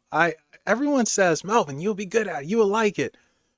And maybe one day. One day. So it just seems like it's so many rules, and then I'm not sure if I could have the type of character I would want to have either. Um, so when it comes to fantasy stuff, especially if you're able to build your own character, I always go one of two ways. Either a spell warrior or a very stealthy, sneaky, scummy archer, stabby, and runaway person. And like even in the video games, like with we'll say Skyrim, I will always pick something that's stealth build that I can just snipe you from a distance and you'll never know I was there and run away. Fallout, same thing. I don't know why. I guess I just have that scummy mentality. Like, I don't want to straight up fight. With the spell warrior, I like them because I would use spells to distract and to just throw off, and then stabby. I don't want to straight up fight. Forget that mess. Like I'll be the scumbag who's doing every little dirty tactic in the book to win. I laugh when some people, they're like, oh, the samurai fought with honor. No, they didn't. Man, they just said that if you're in a fight and it's life and death, you're doing whatever it takes to win. Man, you better believe I'm spitting in someone's eye. I'm peeing on their face. I'm kicking them in the balls. I will bite your liver out. I'm doing whatever it takes to win and walk away.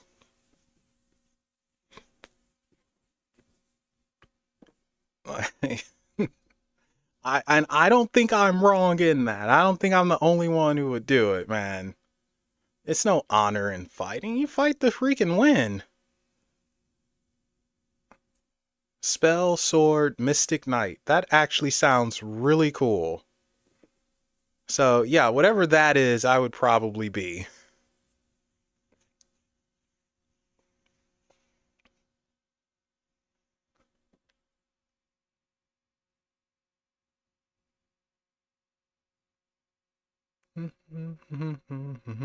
Oh, I'm gonna have to play that if it doesn't get out of my head. Yeah, yeah, you get it, Eddie. Man, Ric Flair taught me well, the dirtiest man in the game. Woo! Sorry, that was loud. Oops, sorry for your eardrums. I apologize. Do not send me the bill.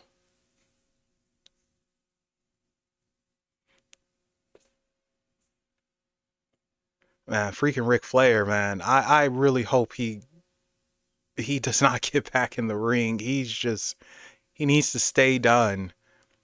Like, he does not have it in him, and I don't want to see him get a heart attack in there. Oh, welcome back, Paranormal Witch. We're just hanging out, yapping. I don't know what we're yapping about, but a little of everything.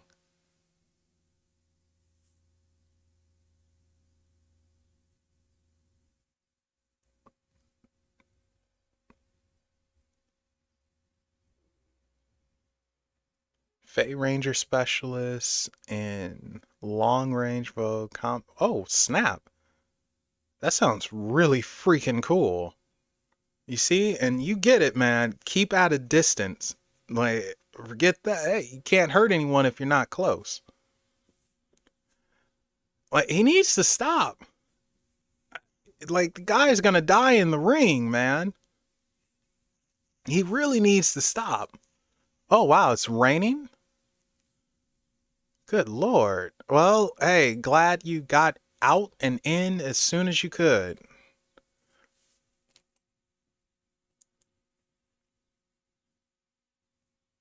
Yeah, exactly. You're trying to win and survive and move on. And it's no time for honor. You know, people who have honor don't live long to talk about it. Isn't that messed up? There's no honor in fighting. Like, how dare you? Like, well, hey, who's the victor? Hey, Kayla, welcome. Welcome, welcome, welcome. We're just hanging out, chatting,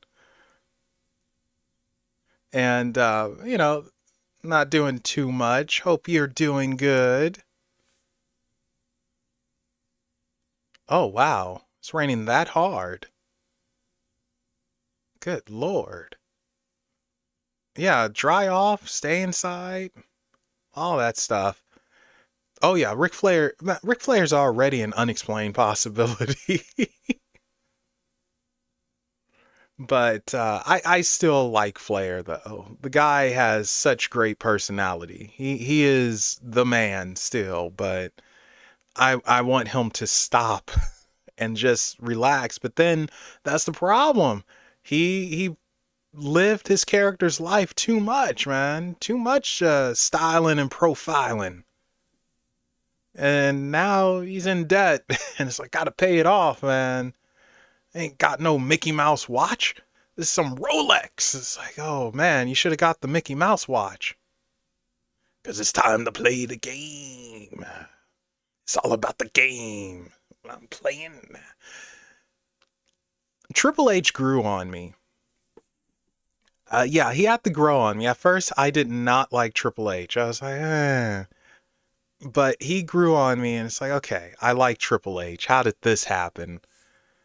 But I liked him post the Generation X. While the Generation X was going on, everything, I did not like Triple H.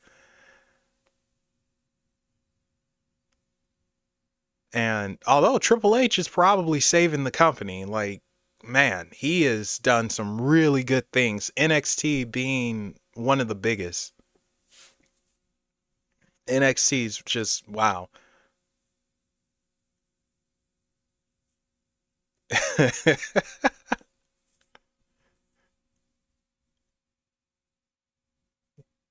Oh god, yep. But Evolution gave us Randy Orton and Batista. And man, Randy Orton's come a long way. It's scary to think about with Randy Orton because he's been wrestling so long since he was just so freaking young. And you got to remember when he just kind of came in, and he's younger than he is, but you feel like he's older. And freaking Randy Orton's been in the game for a long time, man. It's crazy to think about.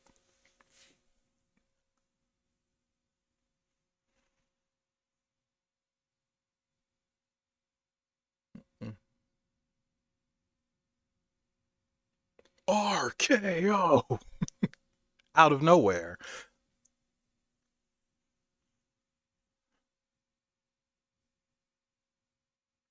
Man, I'm gonna have to get back into wrestling. I haven't, like, it's been a minute since I've really gotten into it, so I might check out a few things. Oh, and you know what? I need to reach out to Tez as well. I need to get him back on Unexplained. Him and I need to get Stephanie on.